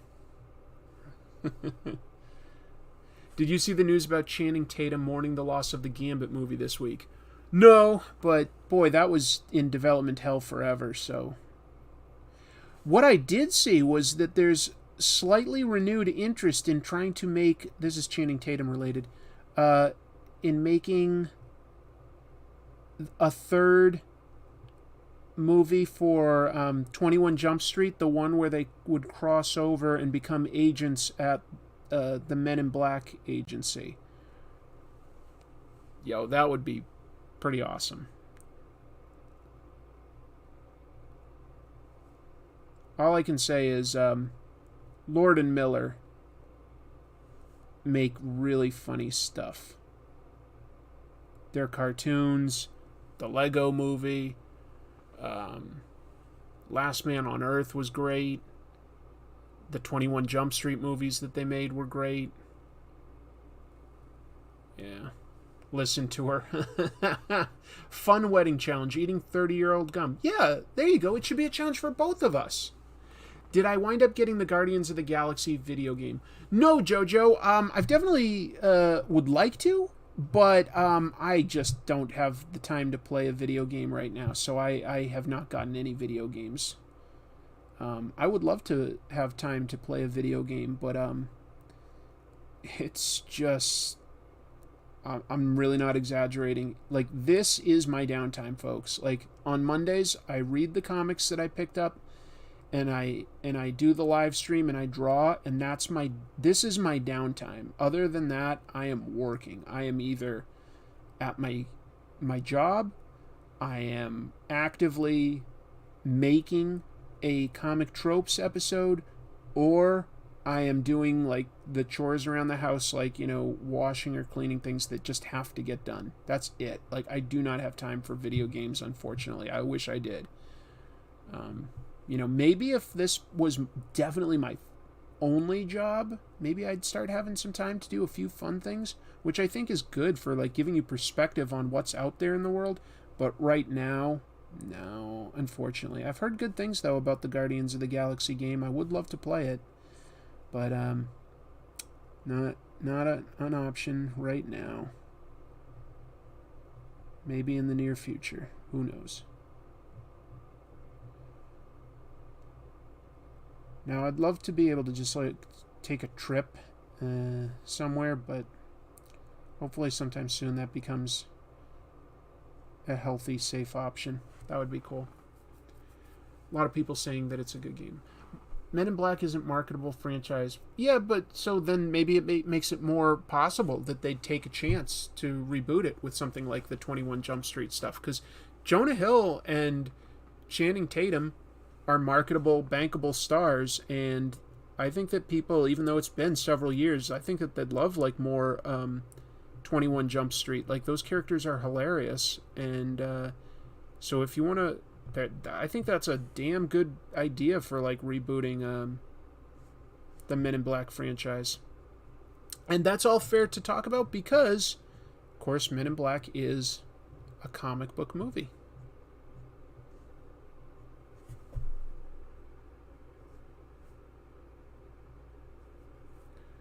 We all know that.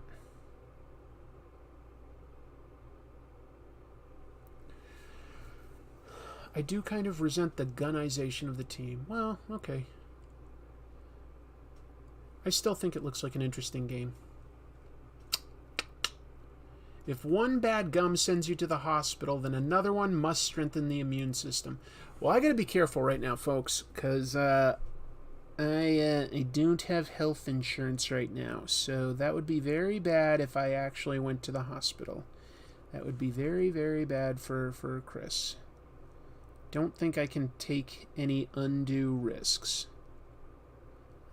Maybe once I get some health insurance again, but right now I wouldn't be eligible unless I either have a life-changing event or I get to the open enrollment period in November. But probably have that life-changing event soon, so that should allow me to sign up for insurance soon. I still haven't seen 21 Jump Street. All I know is the origin of the "My Name is Jeff" meme. Well, there were two, just to be clear. 21 Jump Street and 22 Jump Street. And they're great. They're really, really funny.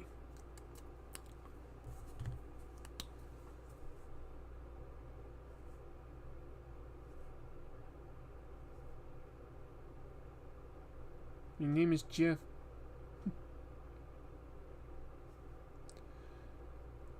Yeah, who expected Channing Tatum to be so good at comedy? But like that movie definitely proved that he could do comedy very, very well, and he's gone on to do some other funny things since then.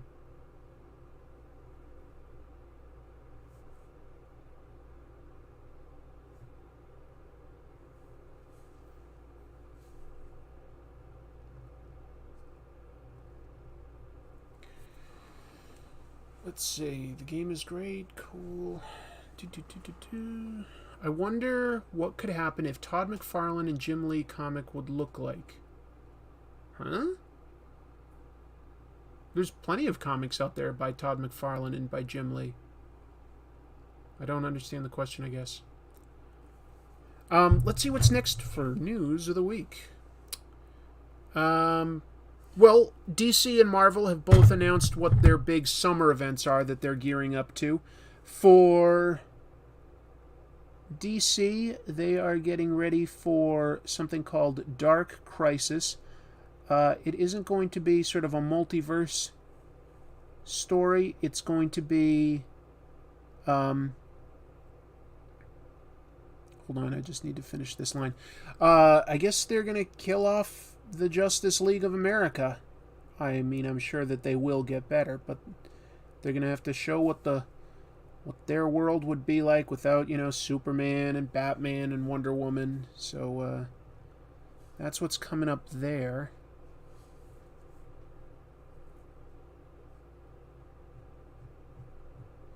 And then for Marvel, their big event that they're starting to build up to is called Judgment Day. And that is going to involve the Avengers versus the X-Men versus the Eternals. And I'll tell you something. Maybe it'll be good, but I am so burned out on heroes versus heroes. Marvel has so many good villains. Oh, hold on, there's a super chat. So Steve Sorensen says, ever listen to the Japanese 90s X-Men openings? No, I'd be curious to hear it. Yeah, that would be cool. Superheroes only die to be reborn with a cooler costume, and that's a quote Ryan says is attributed to Grant Morrison. No, Dark Crisis is not a reboot. I 80% think the JLA will fake their deaths. That sounds like villain material. I hope they're not just faking it. I need a vacation. Let's fake our deaths. Sounds good, Wonder Woman.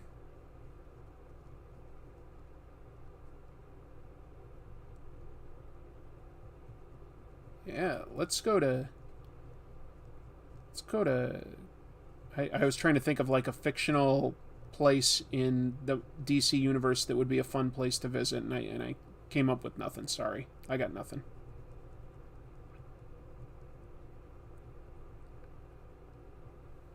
Kandahar? Kandak? What's it called? That place where Black Adam's from? Can't think of it. Batman would fake it. Batman might, but the rest of them, I don't think so. I don't know. So anyway, those are the two big events that are coming up there. Between the two, I'd say that Dark Crisis to me sounds a little more interesting, just because that does sound like at least a little different. But we've seen Avengers versus X-Men. We've seen X-Men versus Inhumans. We've seen Civil War 1 and 2. Like, let's cool it with all these heroes getting on each other's nerves. And because it is cool to see superheroes fight each other, but not like exclusively. Like, then they start to just appear to be jerks.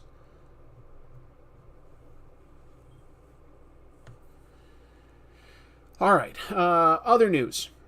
Oh, all the Netflix Marvel shows disappear from Netflix at the end of this month. So, if you have been waiting to finish something like Season 3 of Daredevil, you've basically got 2 weeks to finish it. Not much time left there. All those shows disappear. Disney gets back the rights to all those characters in full. Will the shows pop up on Disney Plus? Not confirmed. Might not. Just to be clear, they might, because like Disney has added things like the old X-Men movies, but there's not a guarantee. So I don't know.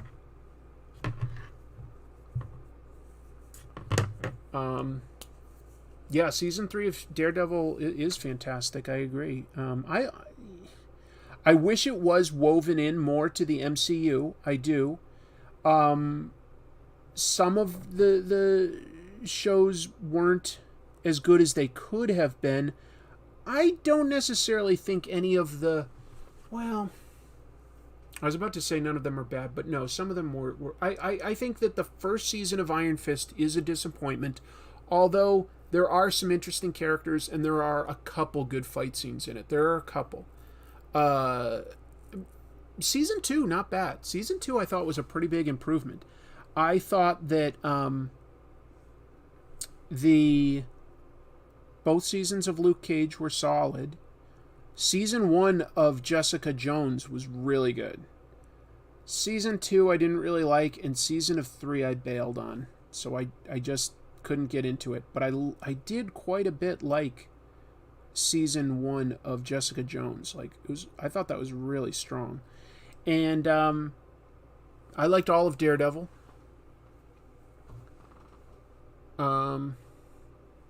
So who knows? But if you've been waiting to see any of those, you probably want to hurry up and get on that, because might not be anywhere, honestly. Might just disappear. It's really hard to say.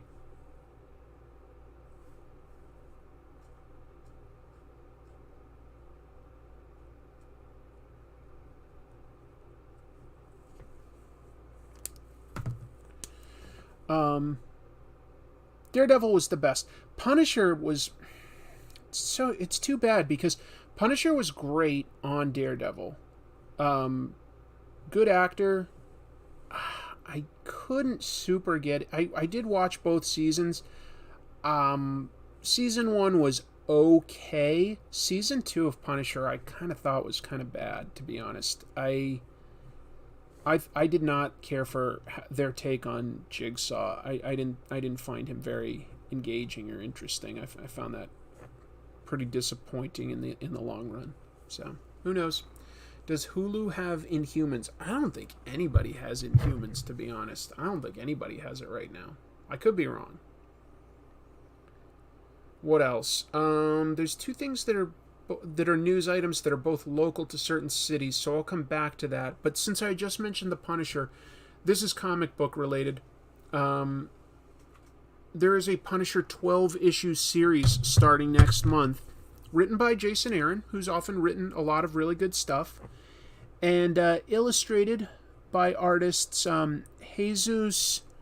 I wrote it down. Jesus Saiz and Paul Azuqueta, rock solid artists. And you've probably seen, if you've looked at any comic book news, some of the previews for it. It's Frank Castle, for some reason, has taken over running the Hand, the villainous ninja organization. Who knows where that's going? But what's relevant is Marvel's senior executive editor, Tom Brevoort, was on a podcast this week, and he said that in his opinion, this could be hyperbole, but he said in his opinion this will sort of revolutionize Punisher's status quo the same way that Born Again did for Daredevil. That's a pretty damn high bar to set, but who knows? I think that Marvel is actively looking to update who the Punisher is and how he operates and stuff. So I wouldn't be surprised if they completely reimagine sort of some of Punisher's backstory and change up his motivations. And if it works, it sticks. And if it doesn't, it'll go the same way that Punisher at one point was an angel who hunted demons. So he's also been Frankenstein. So, these things can also go away and never get mentioned again. Who knows? Jason Aaron is hit or miss for me. That's fair, but he has written a lot of good stuff. I will say that he has written a lot of good stuff. I'm not going to take that away from him.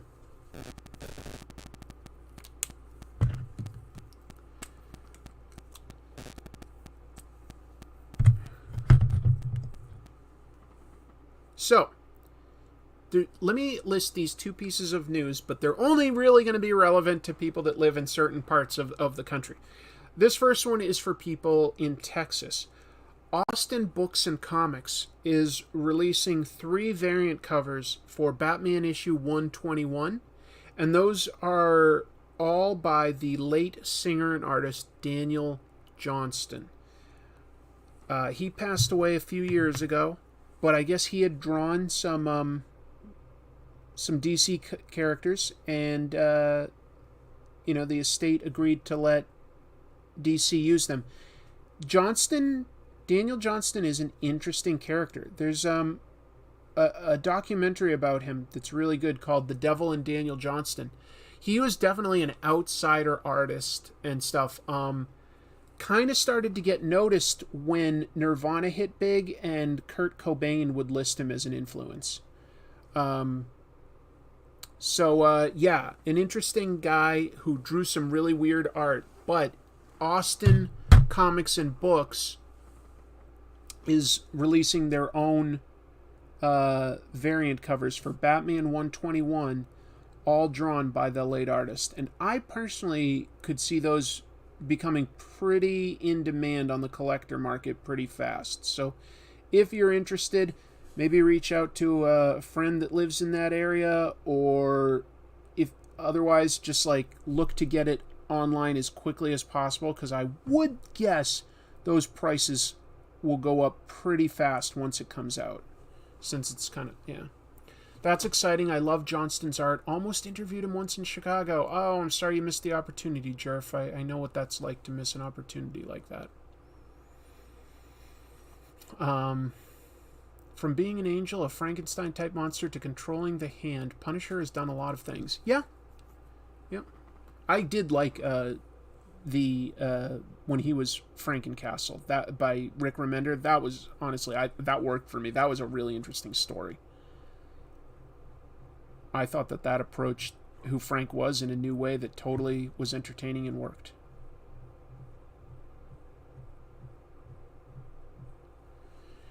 In 5 years, Marvel will turn Punisher into a children's television host? I don't know about that.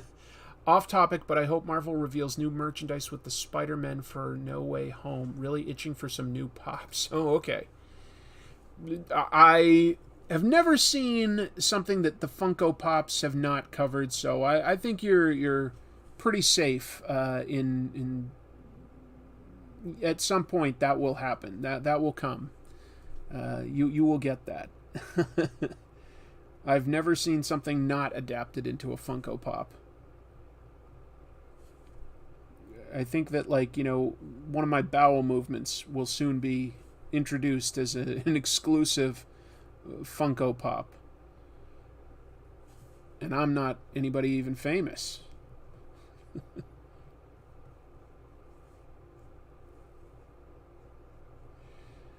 And then, another thing that's local. This is for people in the Chicago area. Technically in Lakeview, there's a new restaurant. I thought this looked cool, so you might just want to look this up. It's called the 2D Restaurant, okay? All they serve right now is donuts and coffee. I think that they're going to add, in the article I read, they're going to be adding some Vietnamese-style super crunchy fried chicken. Sounded interesting. But what's really cool about this is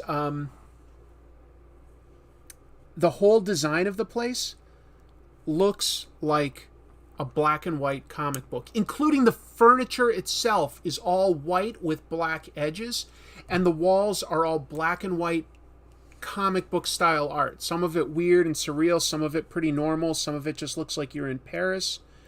But look it up.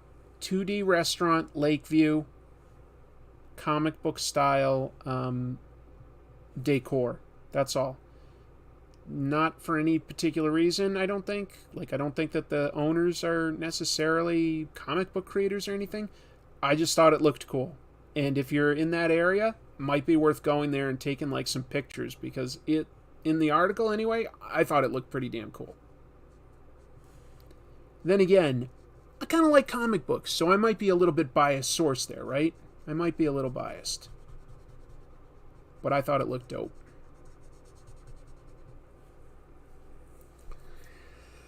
I don't like Funko Pop figures. Real action figures or bust. Well, what's a real action figure? I don't know what that line is. Does it have to have a certain amount of articulation?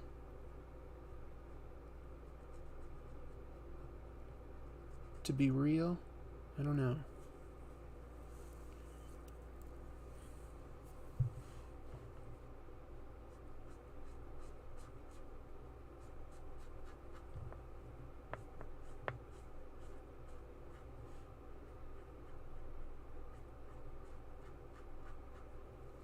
Are any of you, that 2D restaurant thing started in Japan? Oh, did it? I will look that up because I loved the visuals of it. I thought it looked cool. I would love to see more like that. I could believe that, having gone to some unique restaurants in Japan, some of which are sadly no longer around, and I think some of that was the pandemic just killing tourism for the country. Went to a really unique place once called the Kawaii Monster Cafe. That's sadly no longer around. Only place you could see it would really, honestly, at this point, be on this channel. Like 10 nerdy things to do in Tokyo. And I have some either video or photos of that. It's brief.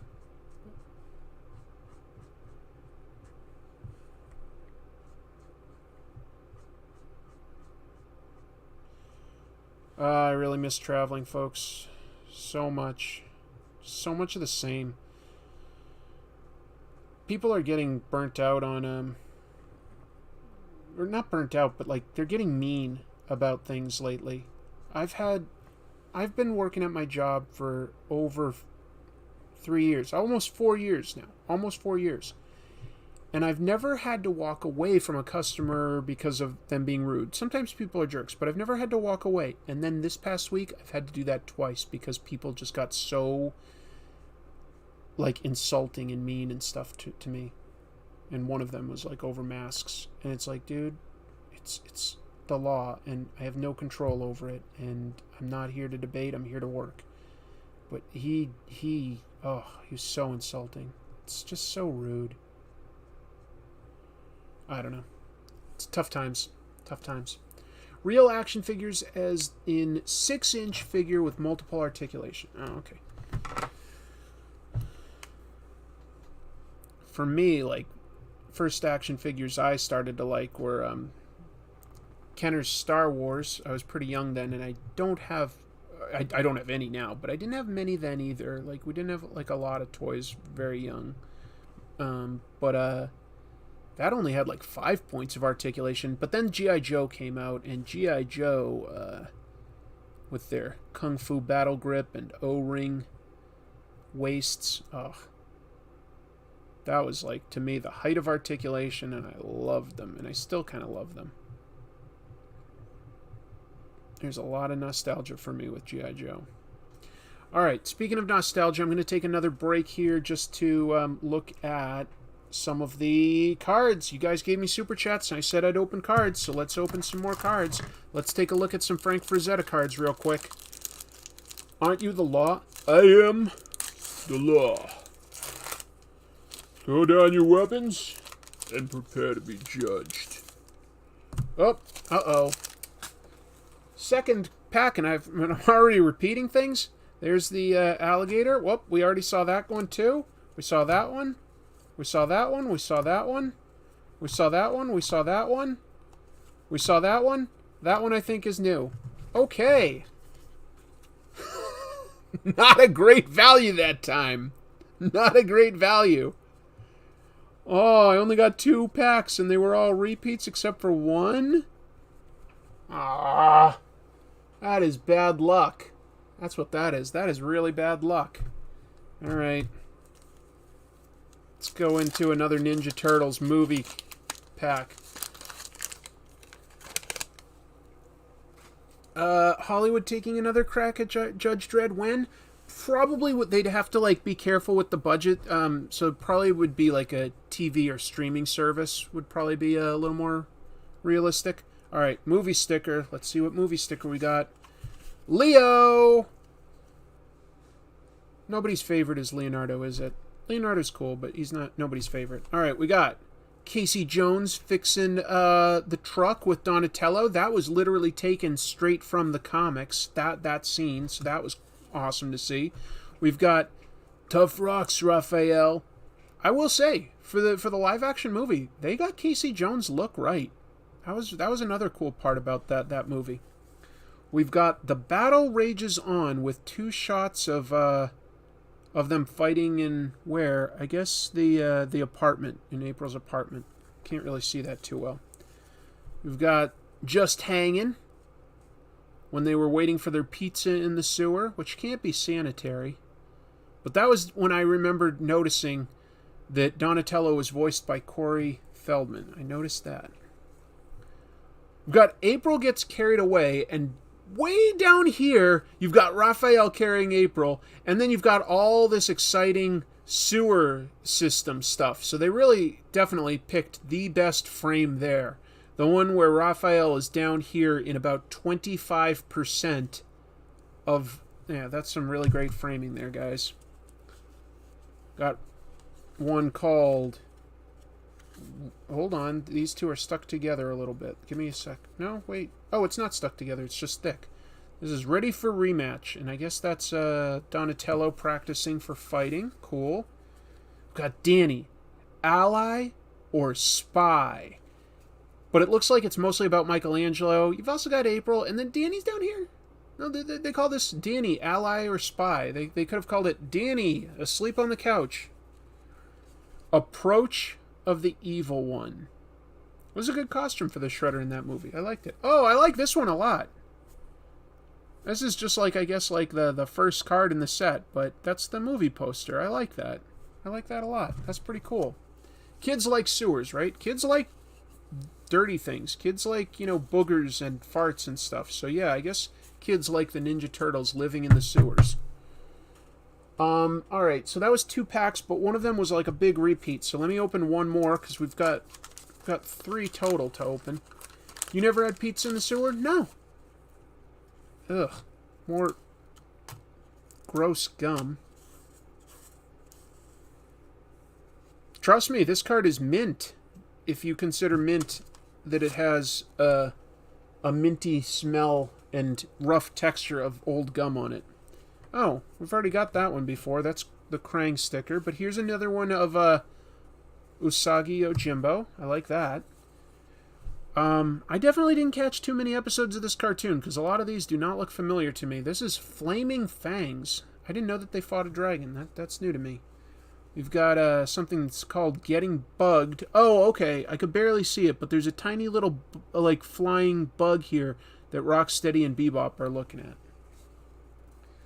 TV time. Yeah, you know what? If they do another Ninja Turtles, those Ninja Turtles should be, like, definitely playing with tablets and devices all the time. Because they always watch TV in the comics and the cartoon. And we've got a new caper, and Leonardo's going. So you can see that, like, there's both, like, Leonardo there, and there you go. All right. Back to doing some drawing. We'll close it out by opening the last 2 card decks that were given super chats for. Okay, so we'll just do a little bit more. Tell you what, before I even draw a little more, let me erase a little bit of the pencil so that I can sort of see what I'm doing here. Clean this up a bit.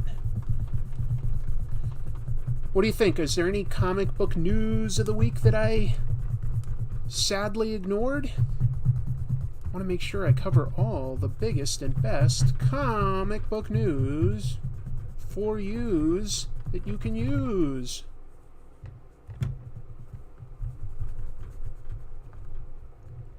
I like drawing hair, in case you couldn't tell. I like drawing hair and, like, leather and stuff. I feel like that's a texture that I can do all right at. So I kind of like doing that stuff. I'm tired of gum violence. Turtles Forever was the blueprint for No Way Home. Sort of see what you're saying there.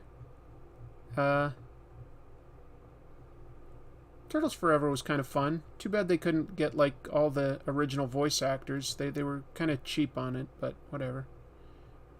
It was fun.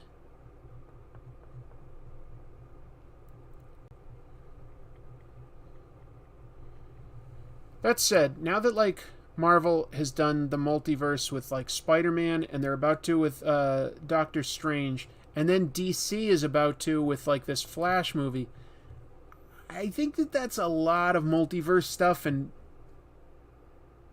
we might at least be burnt out on seeing cameos of old stuff after that. Like, doing stuff with the multiverse in general, sure, but there's only so much multiverse that we all need, right?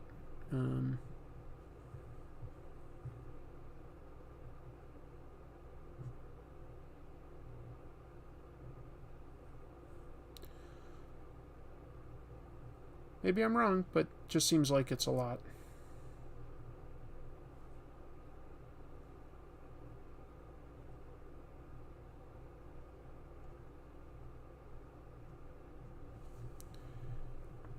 At a certain point, cameos are just stunt casting, and it can only carry a story so far. You know, you have to be involved in the news story. So, if it's justified, it's a fun extra. But it can't be like what everything is built off of. That would be too much. Just my take on it. But hey, who am I? Somebody that critiques comics and stuff? Crazy, right? I thought Book of Boba Fett was pretty heavily weighed down on cameos and references. I can see what you're saying there. I liked Book of Boba Fett. I had a good time with it. Maybe it could have been better. It could have probably given Boba Fett himself like some more agency. But boy, do I love the Mando. So I was kind of all in for it. It worked for me. It all worked for me. I've got to scoot to bed now. Well, thanks for coming out. I know it's getting later for some of you. I'm on the East Coast. Some of you are on earlier time zones, and I always respect that. You know, you guys are making time to hang out with me and just talk comics and hear my 2 cents on the news and on like what I've been reading lately. I really appreciate that.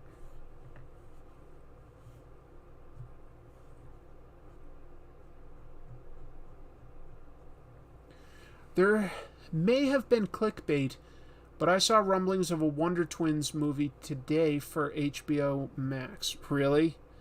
Wonder Twins, huh? I'd say, like, if it's true, it's because you could probably do almost whatever you want with those characters, and I don't think you'd offend anyone. I don't think that there's any hardcore fans that are like, this is the only way you can present Wonder Twins. It's this or it's nothing. So it's possible that somebody could have a weird out there idea for like a superhero story, and they were like, well, the Wonder Twins aren't being used. We could tell the story with them. I could see it being a possibility. I don't know. I don't know if that makes it a good idea, but maybe.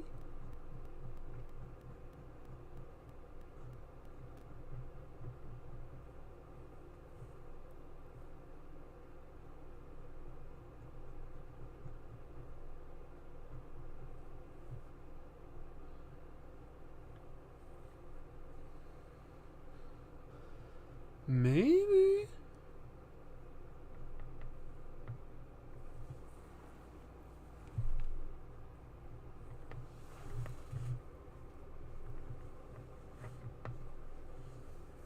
What's next? Wendy and Marvin movie? Oh, I hope so. You're on the West Coast. You said East. Oh, I grew up on the East Coast.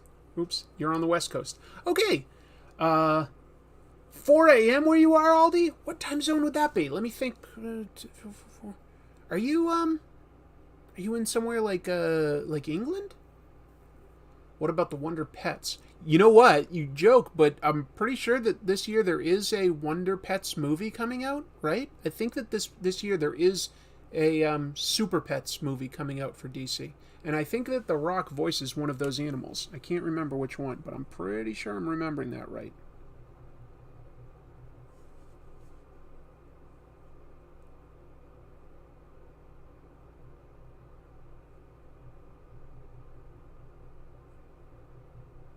So, yeah, we got to be careful what we joke about because they will make it. It's because of that Alex Ross tweet about his April Fool cover of Wonder Twin. Germany! Gotcha, beautiful. And how are things in Germany these days, Aldi? Are you guys getting back to normal at this point, or are things tough? Give us an update on we're all curious to hear what we're all doing like in other parts of the world. I would be curious anyway. I think everybody would be curious about something like that.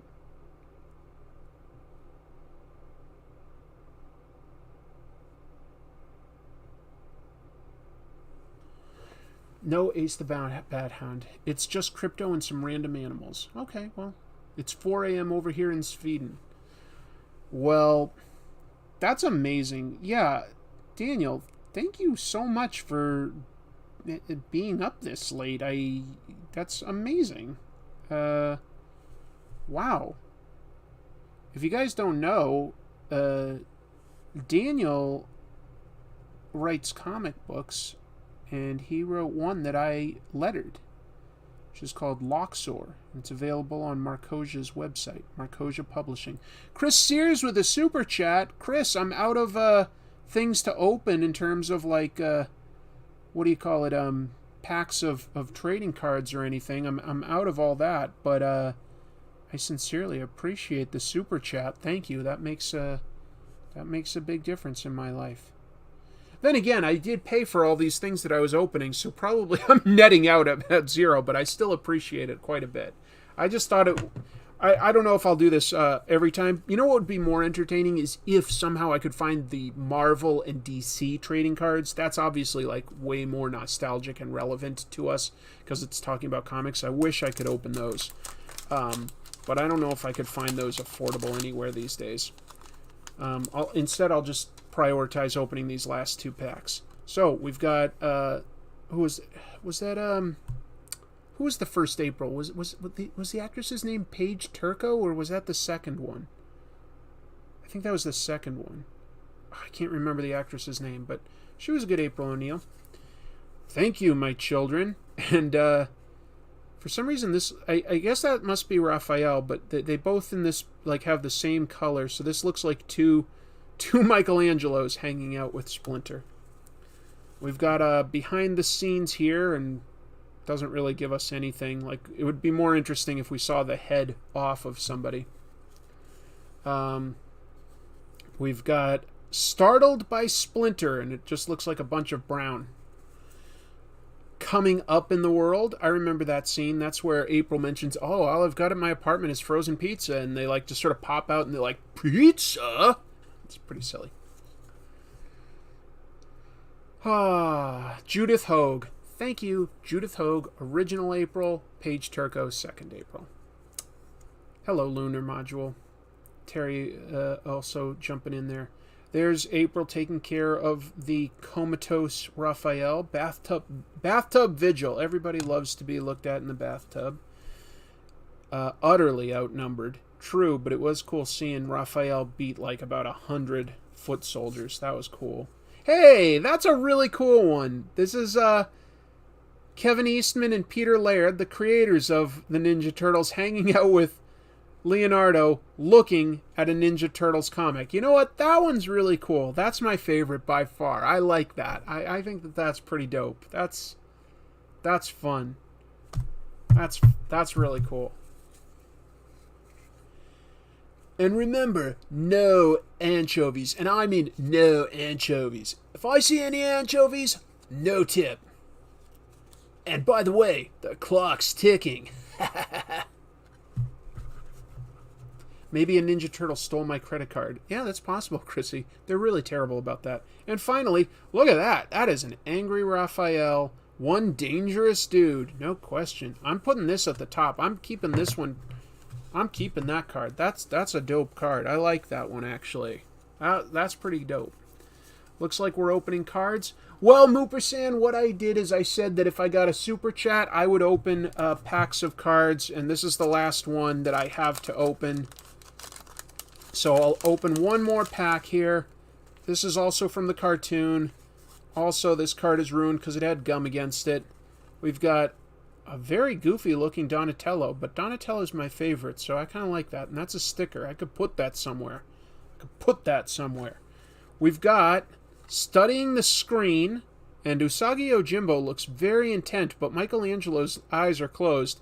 And as far as I can tell, this is a totally blank screen that they really couldn't learn anything from, so beats me. Almost done. We've got Angry Krang. I never saw Krang anything other than angry, but okay, Angry Krang. We've got Too Many Cooks. Too many cooks. It takes a lot to make a stew, especially when it's me and you. Yeah, some sort of cook robots. That was the Ninja Turtles cartoon. Oh, there's some good color in this one. Conquering the Computer. It's pretty easy to conquer a computer, just so you know. And finally, blam! Just one of the turtles just flat out getting blasted.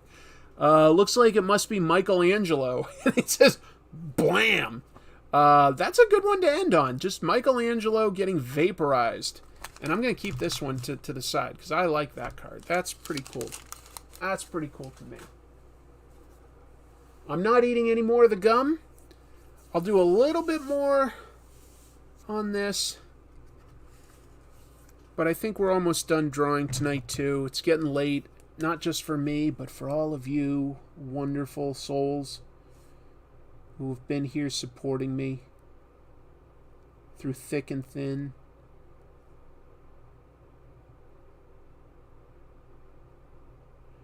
Isn't it nice that right at the beginning Jim Mahfood always swings by these days? If you're not reading his book Stone Ghost, that's pretty awesome too. I think I've set mine aside somewhere weird, so I haven't been like having it here to review. But Stone Ghost is pretty cool. Oh, sorry, just to be clear, Girl Scouts Stone Ghost. Good book worth looking into, and it's nice to see professionals drop in. It's kind of flattering. So yeah, if you haven't had a chance yet, my latest Comic Tropes episode was about George Perez.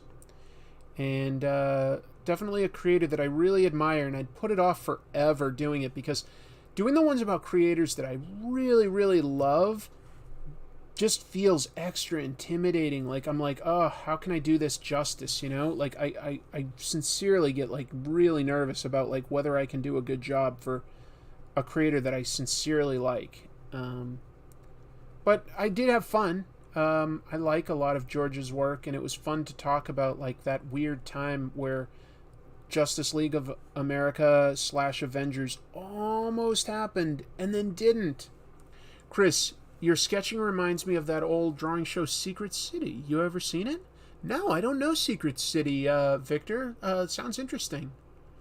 Thanks for buying the Loxor graphic novel that I wrote while Chris lettered it. Oh, yeah, thanks, Anurag. That's awesome. Oh, Jim's still there. Thought you were just there at the beginning, but thanks, Jim. I appreciate that. I'm inking pages along with the show on Mondays and always enjoying it. Well, that's exciting. That's exciting. So, folks, there you go. There's a pro in our midst talking about listening to this and hearing all of you while he's making a comic. Oh, Chrissy just texted me to explain her joke. Earlier, she said, maybe the Ninja Turtles stole my credit card. So, let me explain that joke. Chrissy today had to protest some fake charges. Like, somebody got a hold of her credit card, she had to cancel it and get a new one.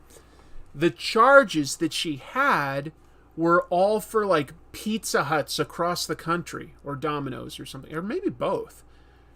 The Ninja Turtles love pizza. It's a pretty clever joke. You just had to get it.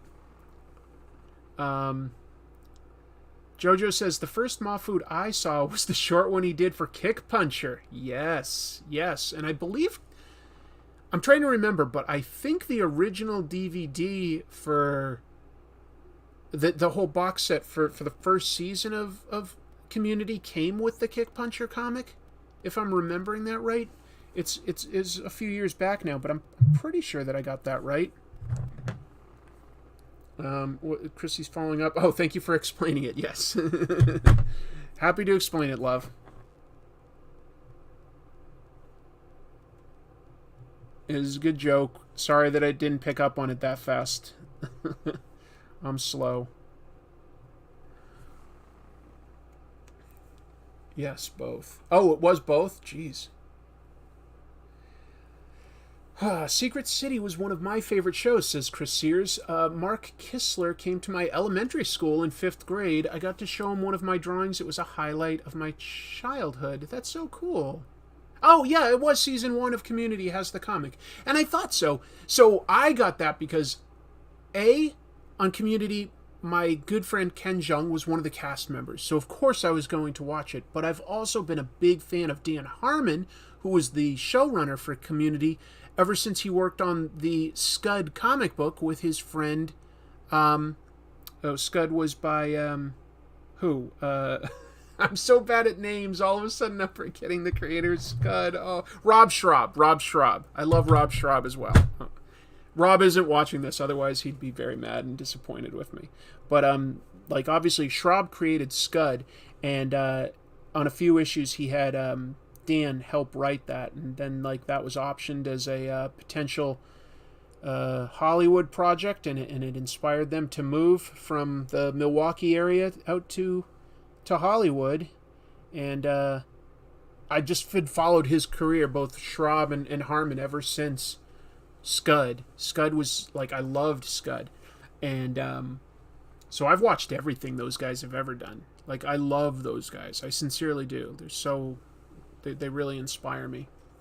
And so, the fact that he was running a show that my friend was, acting in, that was really, really cool. There are 3 Girl Scouts trades so far. This new Stone Ghost is the 4th series. But it is worth noting, because it's been a little while since the previous Girl Scouts, and this is just my take. Jim, you can correct me if you think I'm wrong, but I felt like Stone Ghost is a really good jumping on point if you don't know that world. It's focusing sort of on a new character, so it's a new entry point into that world. I felt like it was very different in that regard, new characters and all. Yeah, interesting that you guys are talking about that show. Victor and Chris Sears talking about, I guess, a drawing show that I am just not aware of. Sorry, just a total blank for me. I am not familiar. I was looking for my ruler, because what is Gambit without his bow staff? He's just a guy with playing cards. He needs his bow staff. Who would win in a fight between Donatello and Gambit? I would argue Donatello, the better fighter and smarter, but, of course, Gambit has superpowers, so... Tricky.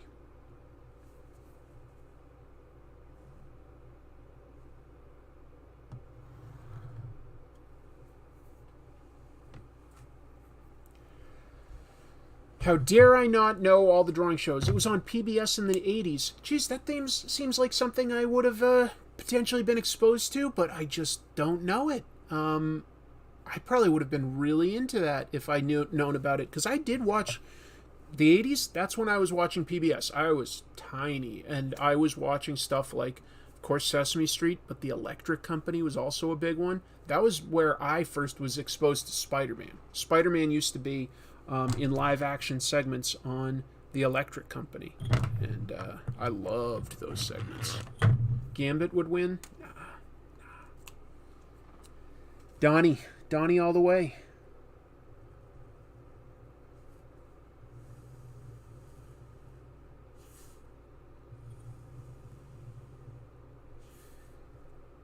I'm biased. I'm more of a Ninja Turtles fan than a Gambit fan. I do love X-Men, but Gambit was never necessarily my favorite character, but it was, I'd already sort of formed my favorites by the time Gambit got introduced. But I did love that era.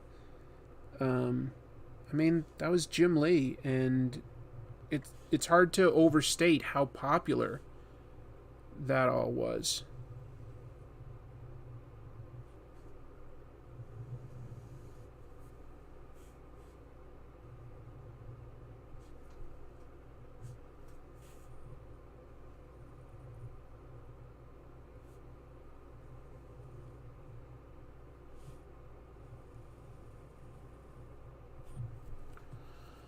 Let's see. It's on YouTube. No kidding. Okay, I'll look at that. Did Spider-Man drug people with soda on the show? No. He didn't even speak. He would he would speak in word balloons, but like not verbally. It was interesting. Spider-Man would root for the New York Mets in the Electric Company, and Marvel made it canon. Okay, he's a Mets fan. Okay, not Yankees. Got it. Oh, look at this. MF says, might see Larry Hama and others at Lexington Comic-Con in March. Should I give you a shout-out? Sure. I don't know if Larry Hama would know who I am, but I have had letters published in G.I. Joe, and a little over a year ago, we were trying to work out a time for me to do an interview with him. It sort of just fell apart because he was so busy at the time. Hopefully I still get that opportunity at some point, because I've said before I'm a G.I. Joe fan, but I was also a big fan of his run on Wolverine with Mark Silvestri. That's a really good run for Wolverine, in my opinion. And I just really think he's a fascinating guy. I mean, he's known so many people in the industry in his time, and he's had such an interesting career. You know, he's been in Rock Band. He's been in, I meant to say a Rock Band. He's a Vietnam vet. Like, he actually went over there, you know. He does archery. He's a good cook. I mean, he's just such an interesting guy, and he's done so many comics aside from G.I. Joe that I think are worth talking about. And he's done a lot of editing stuff. You know, he was an editor for a lot of the Conan run that Marvel did, the magazines and stuff. He's done so many interesting things. I really, really admire Larry Hama.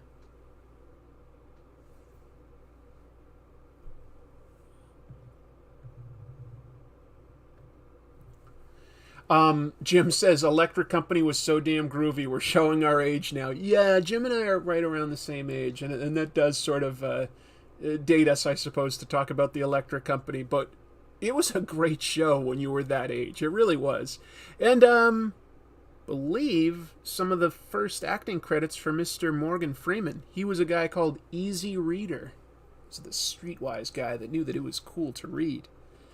I credit Electric Company with getting me interested in just reading in general. Turned me into a nerd.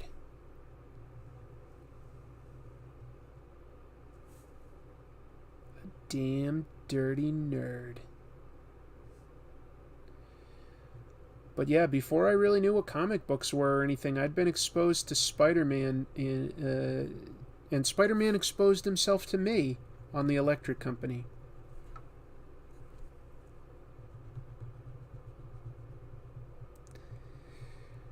I know, low-hanging fruit on that one. Do I feel guilty? No, not at all. Not at all.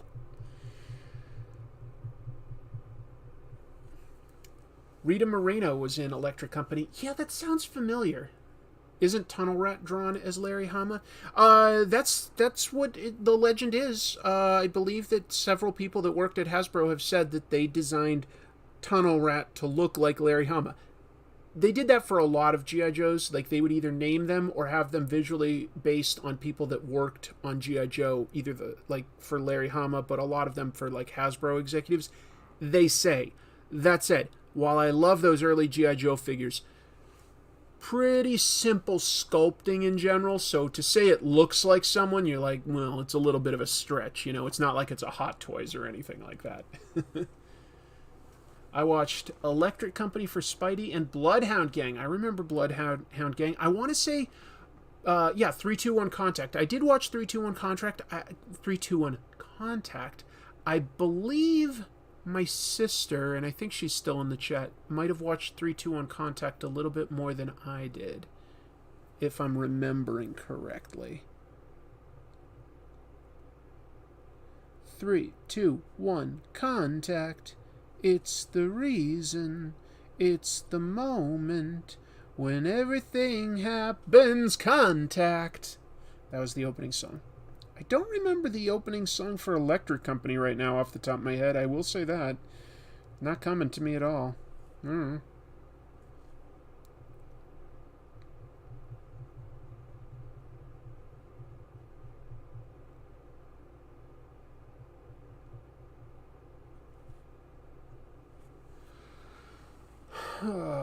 Larry Hama sounds like a catch. Yep.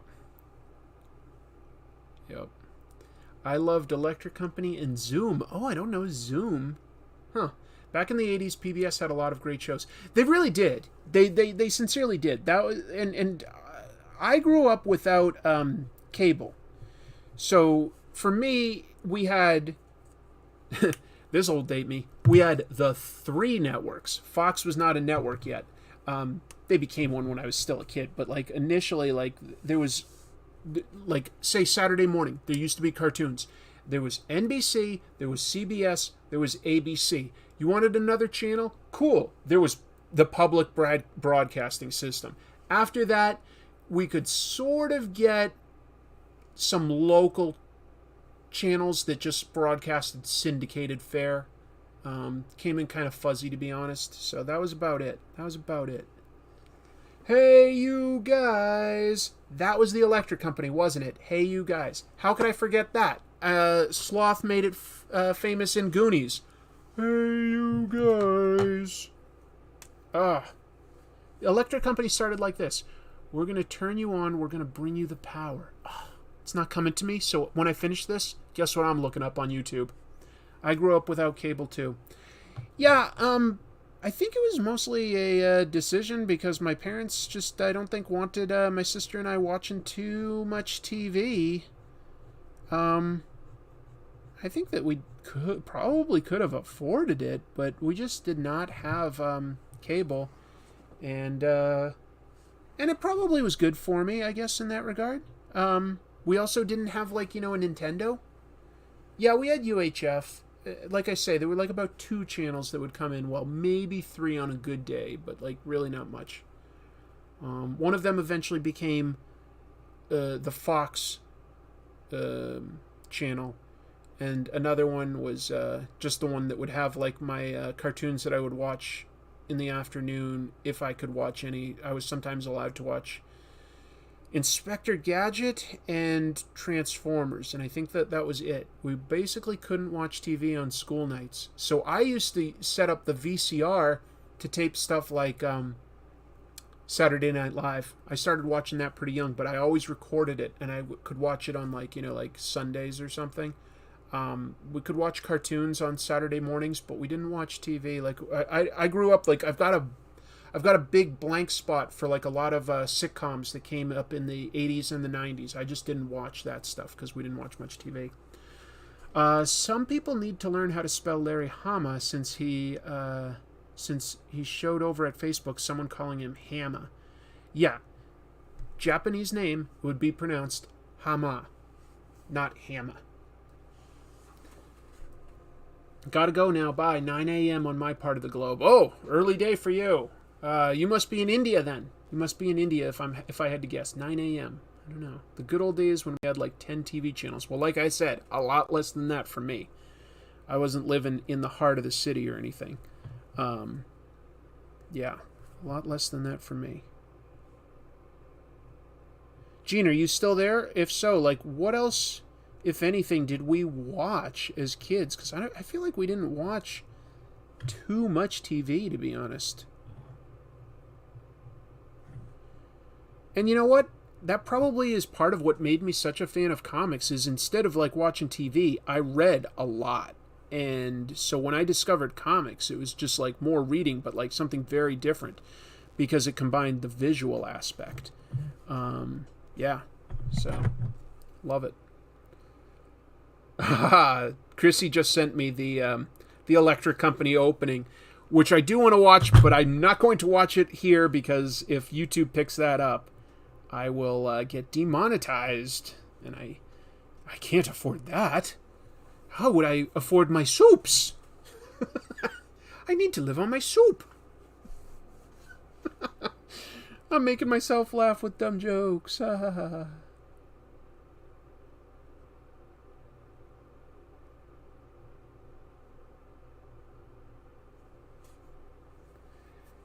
3, 2, 1, contact. That's fun to talk about. Did I watch Square One? No, I don't know Square One. Let's see. Gene says, no, as little kids, it was mostly Saturday morning cartoons. Exactly. That's all I really remember us watching is like, we'd watch a few hours of cartoons on Saturday mornings when we were very young. And we'd kind of just settle for pretty much whatever's on. I mean, we had some of our favorites and stuff like that. My sister just messaged me too. They're both into chat, but they're messaging me. It's good. Gotta have my soups. That's going to be my new character, by the way. The guy who needs his soups. Oh, how can I afford all my soups? I need my... You can't expect me to not have my soup. I guess I keep going because I sort of want to finish this one, but, like, obviously, like, at the pace I go, like, I wouldn't have this finished for quite a while. So I'll probably call it pretty soon, just so you know. Like, yeah. I'm having a good time tonight. Yeah, comic book news of the week. Reviewed some good comics. We got to have a pro in our midst if we wanted to ask any questions. There's my fiance talking to my sister now. Square One had MathNet and MathMan, parodies of Dragnet and Pac-Man. Total blank spot for me. Don't think I watched that. Interesting. I'm at soup. Trademark it now. You never knew who could steal your idea. I'm pretty sure, by virtue of the fact that this has now been published, that is my intellectual property. That is. So I feel good about that. Let's see what my sister... Romper Room. That one wasn't one of my favorites, Gene, but yes, there was Romper Room. And that was like where the teacher would go, like, she'd pull up a magic mirror at the end and she'd just start reading random white kid names. Like, I see Dave and Betty and Susan and Craig. She would never say, like, and I see Jamal. Like, that just didn't happen. But yeah, that was a show. I don't really remember that one too well. I just remember the end of it. And like, sort of watching it carefully, being like, ooh, she's going to mention my name this week? Fingers crossed. Mr. Rogers. Yep, we watched Mr. Rogers when we were very young, and Mr. Rogers is great. Saturdays back in the day had Creature double feature all Godzilla movies and other monster movies. That stuff I sort of miss.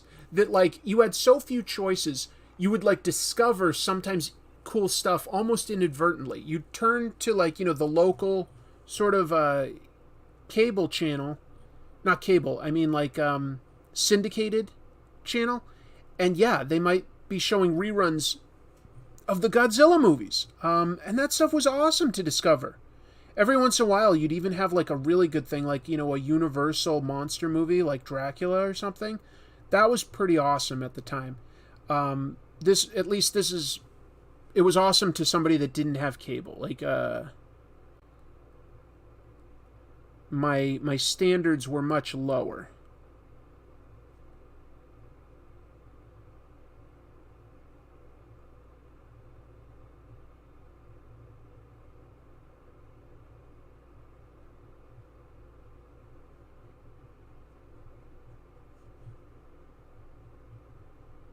What else are people saying? Can't believe no one mentioned one of the top 80s PBS shows. Reading Rainbow. Okay, good point. Reading Rainbow was also good. You know what? Like, yeah. Wow. 80s PBS had a lot of solid shows. Huh. That is a lot of solid television shows. Reading Rainbow.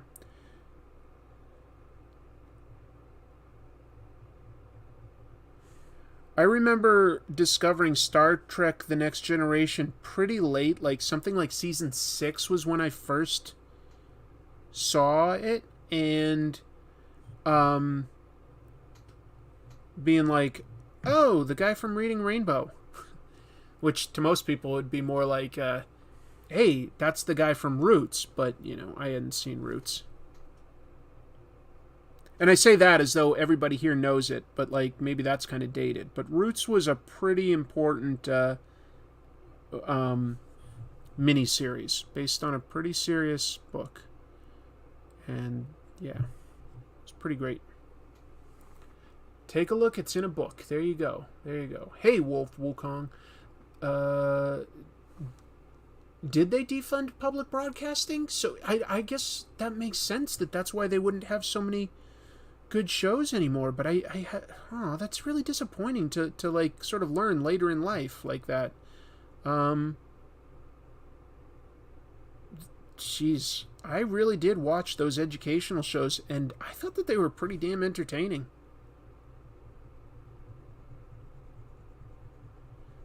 But yeah, like I'll meet people my age and maybe even a little younger, and they'll talk about like certain shows on like Nickelodeon and stuff like that, and I'm just like, it's a total blank spot for me. Didn't know that.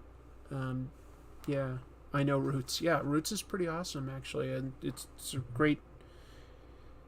That's the other cool thing is like there was an era where sometimes you would get like a really good TV miniseries or TV movie, and people were like, "Wow, that was something special." It wasn't always because there were a lot of bad TV movies, but some of them were good. And I'm trying to remember. There's one that was so damn scary. It was about like, the idea was like Russia and the U.S. went to nuclear war. And it showed like the effects of people getting vaporized by nuclear bombs going off. And oh my god, at that point in time, that was just so damn terrifying. These days, probably you'd watch it and you'd be like, well, those special effects aren't that great. They don't always have to be great if you're not expecting better. What was that called? It's something close to The Day the Earth Stood Still or something like that, or like The Day After Tomorrow or something like that. There was a really powerful TV movie. Oh my god, it was so scary, at least at that age. That was really scary.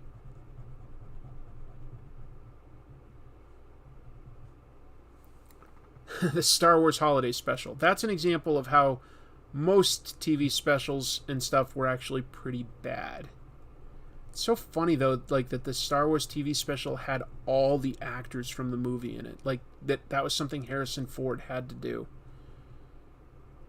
Boy, does he not look like he wants to be there. The Day After. Oh, it's called The Day After? Yeah, and I know that there was also one produced like a year or so earlier in England that's like a very similar premise that people also say was very disturbing. But yeah, The Day After, 1983, I would have been really little then. It's pretty disturbing. Like, you could probably find it on YouTube, or at least a clip, and while the special effects may not hold up, the overall premise is probably still disturbing enough that you'd be like, yeah, okay, I kind of get how that would be like scary at the time. And you have to consider that like at that point in the 80s, we were at the height of the Cold War and we all knew it. And there was just this sense that war was not going to be fought anymore with like proxy battles in like Vietnam or Afghanistan, as in like, we'd each, like Russia and the US, fund other people fighting there or sending troops over there. That like if we wanted to have a war, it was instantly going to be like game over for tons of humanity. Threads, yeah, Threads is the UK one, exactly. It's on YouTube in full. I would say it's probably still worth watching. Haven't watched it in a long time. Probably still worth watching. But we were living in an era where we sort of were just caught, like, we believed that nuclear war was like a possibility, and that if it happened, that was just it. That was just going to be it, There wasn't going to be some of us might survive if we didn't live in the big cities, but that it was going to be a pretty bad time afterwards. It was scary. Obviously still technically a possibility, but I think that the idea of mutually assured destruction has sort of become instilled enough that like I don't think world leaders would want to do it. There was a really cool TV show that ended a couple years ago called The Americans, set in the 80s, which was about like Russian spies living as Americans. You know, like they were embedded here to carry out special missions for Russia. And almost undoubtedly, that's somewhat true. Well, one of the most scary things is like this moment where that they referred to that was based on real life history, where over in Russia, they were getting readings that the readings said that America had launched a nuclear missile against them, and their duty, their obligation, was to retaliate in kind. And so this really happened, folks. Like, and if Russia had responded as they were supposed to, as they were trained to do, as was their obligation as soldiers, they would have fired back nuclear weapons on us. We would have retaliated in kind, and that would have been it for so much of humanity. This is a real event that happened. The guy whose job it was to fire those missiles, he just decided he couldn't do it. He was like, you know what, I know I've been trained to do this. It's my responsibility. I've gone in every day. But now, in the moment, faced with this like real life decision in front of me that I am supposed to push a button to fire a nuclear missile and wipe out millions of people, I can't do it. Thank God, because it turned out they were getting a false reading on their radar from like a weather balloon of some sort. It was a mistake. But everything that they had was telling them that they were supposed to now fire a missile at us. And they do address that on the Americans show. You can read up on that on, like, say, Wikipedia or something. How terrifying is that? That we were like, it should have happened, basically. It should have happened that the world was destroyed. Or at least enough of humanity that the world would be irrevocably changed.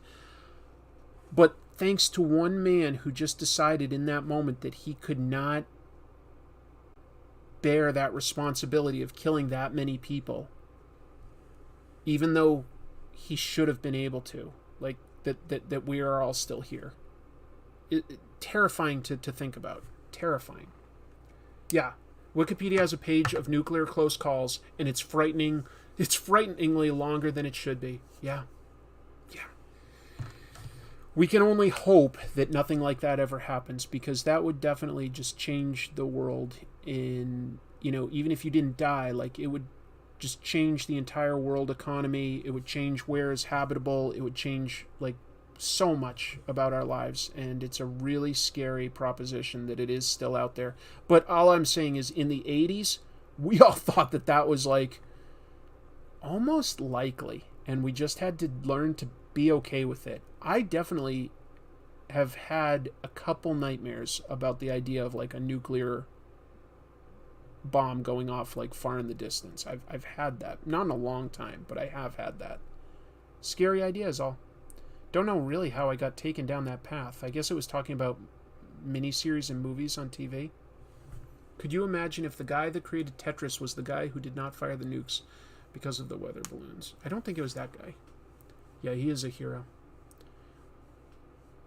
There was an issue like that with a Russian nuclear sub. I read about that one too, Moshe, where they almost launched on us. Can you imagine? Like, scary. That's all. Scary. I think I've done about as much as I am realistically going to be able to do on this one tonight. So what I'm going to do now is just clean this up by erasing my pencil underdrawing, which I don't think shows up too much on the camera from what I've looked back, and I don't think you can usually see my underdrawing too well. I need to get a higher resolution camera. But I always have like a lot of sketchy sketch marks all over this, and to me, doing this makes it so that you can actually sort of see what I drew. So use my handy dandy kneaded eraser and wrap up this 3-hour, much longer than normal. I'm looking over the guest list of Lexington Comic-Con. Looks like some good people will be there. I will try to get there. That's awesome. Is it Lexington, Kentucky? Is Tony Moore going to show up? He lives in that area. I don't think he is, or he might have mentioned it on some of his social media, but Tony's a good buddy.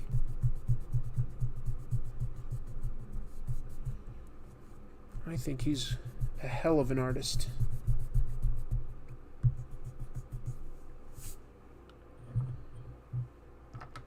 And hopefully you do too.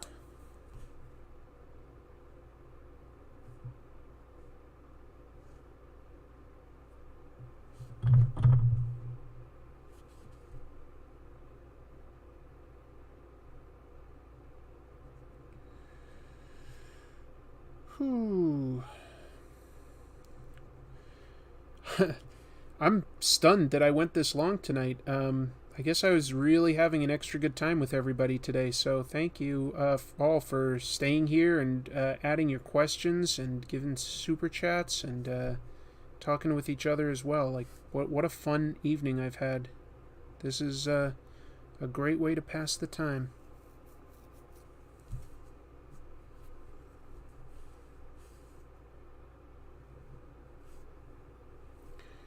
Is there any place you go over what you use? Oh, you mean for tools? Welcome. Oh, wake up, Aldi. Wake up. If I was drawing an actual comic book, first of all, I wouldn't be doing pinups. I would be like, drawing panels, which is a very different type of art.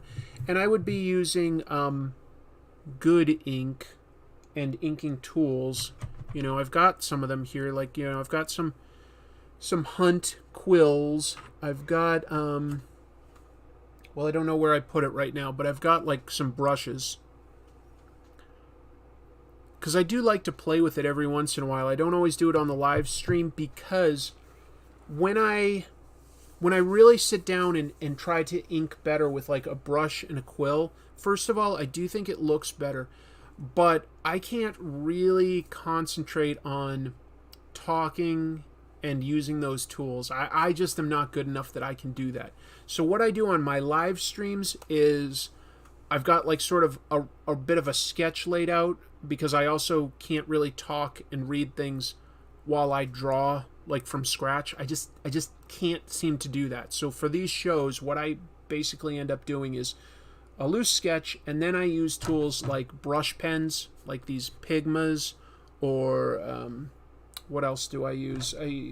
This one's been one I've been using lately from Kuretake, or just technical pens like Microns and what else are these?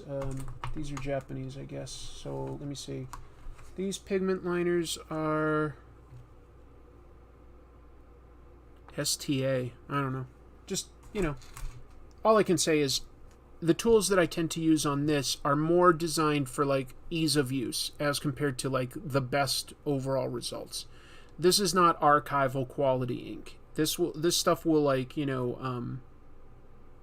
get slightly like faint and blue or gray over the years.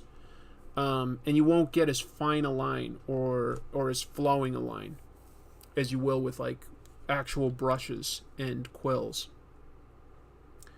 So I'm using stuff that's sort of for fun and just to sort of like practice techniques, to sort of like get better. Just to be clear, I'm not really trying to educate people on how to draw well in these live streams. It's just that's an activity I can do while I talk to people. It is in Kentucky. Colonel Moore won't be there. I think he lives in Indiana near Cincy. He does. But I was just curious. It's close enough. Or am I going to check out the new Rogues series from DC? I don't know. Maybe. Hadn't thought about it, but maybe. I think that's going to be everything from me for this. So, thank you all. Looks like that's what I end up with. My little Gambit there. My little Gambit guy. I'm going to clean up one thing that's bothering me, which is like his bow staff just needs to have a bit of a thicker line to look right. And then I'm going to call it a night, I guess. Get some dinner and get to work some more on the next Comic Tropes episode that I'm doing for you. at the last minute, I decided not to do what I was thinking of doing, which was... This might have been too mean. I was thinking of talking about the various feuds that John Byrne has had with people in the industry, because John Byrne just seems kind of cranky, and he's had some interesting feuds. So it might be something I talk about at some point, but instead I'm going to talk about a very unique and weird era for Batman, and an editor who, honestly, almost killed the Batman comics. Yeah, pretty weird, but I think it will be interesting. Change your Facebook link to the YouTube channel from Skunk Ape to Comic Tropes. Okay. It should both work, but sure. I can do that. Yeah. Thanks for watching, folks. Thanks for the super chats and the conversation. I'm gonna get going, but it was wonderful talking to everybody. Have a good week. I will have an episode this Sunday, and then I will be back here next Monday to talk, and then I'll be back the next Monday, but then the one after that I may have off because I think I'll need to switch my work schedule up so that I can get married on a Sunday. But I'll address that in social media and tell you the week before whenever I get that all sorted out. Thank you all. I'm taking off for real now. And now for some nice awkward silence so that I make sure I don't end the stream while I'm in mid-sentence. In the meantime, enjoy this beautiful mug.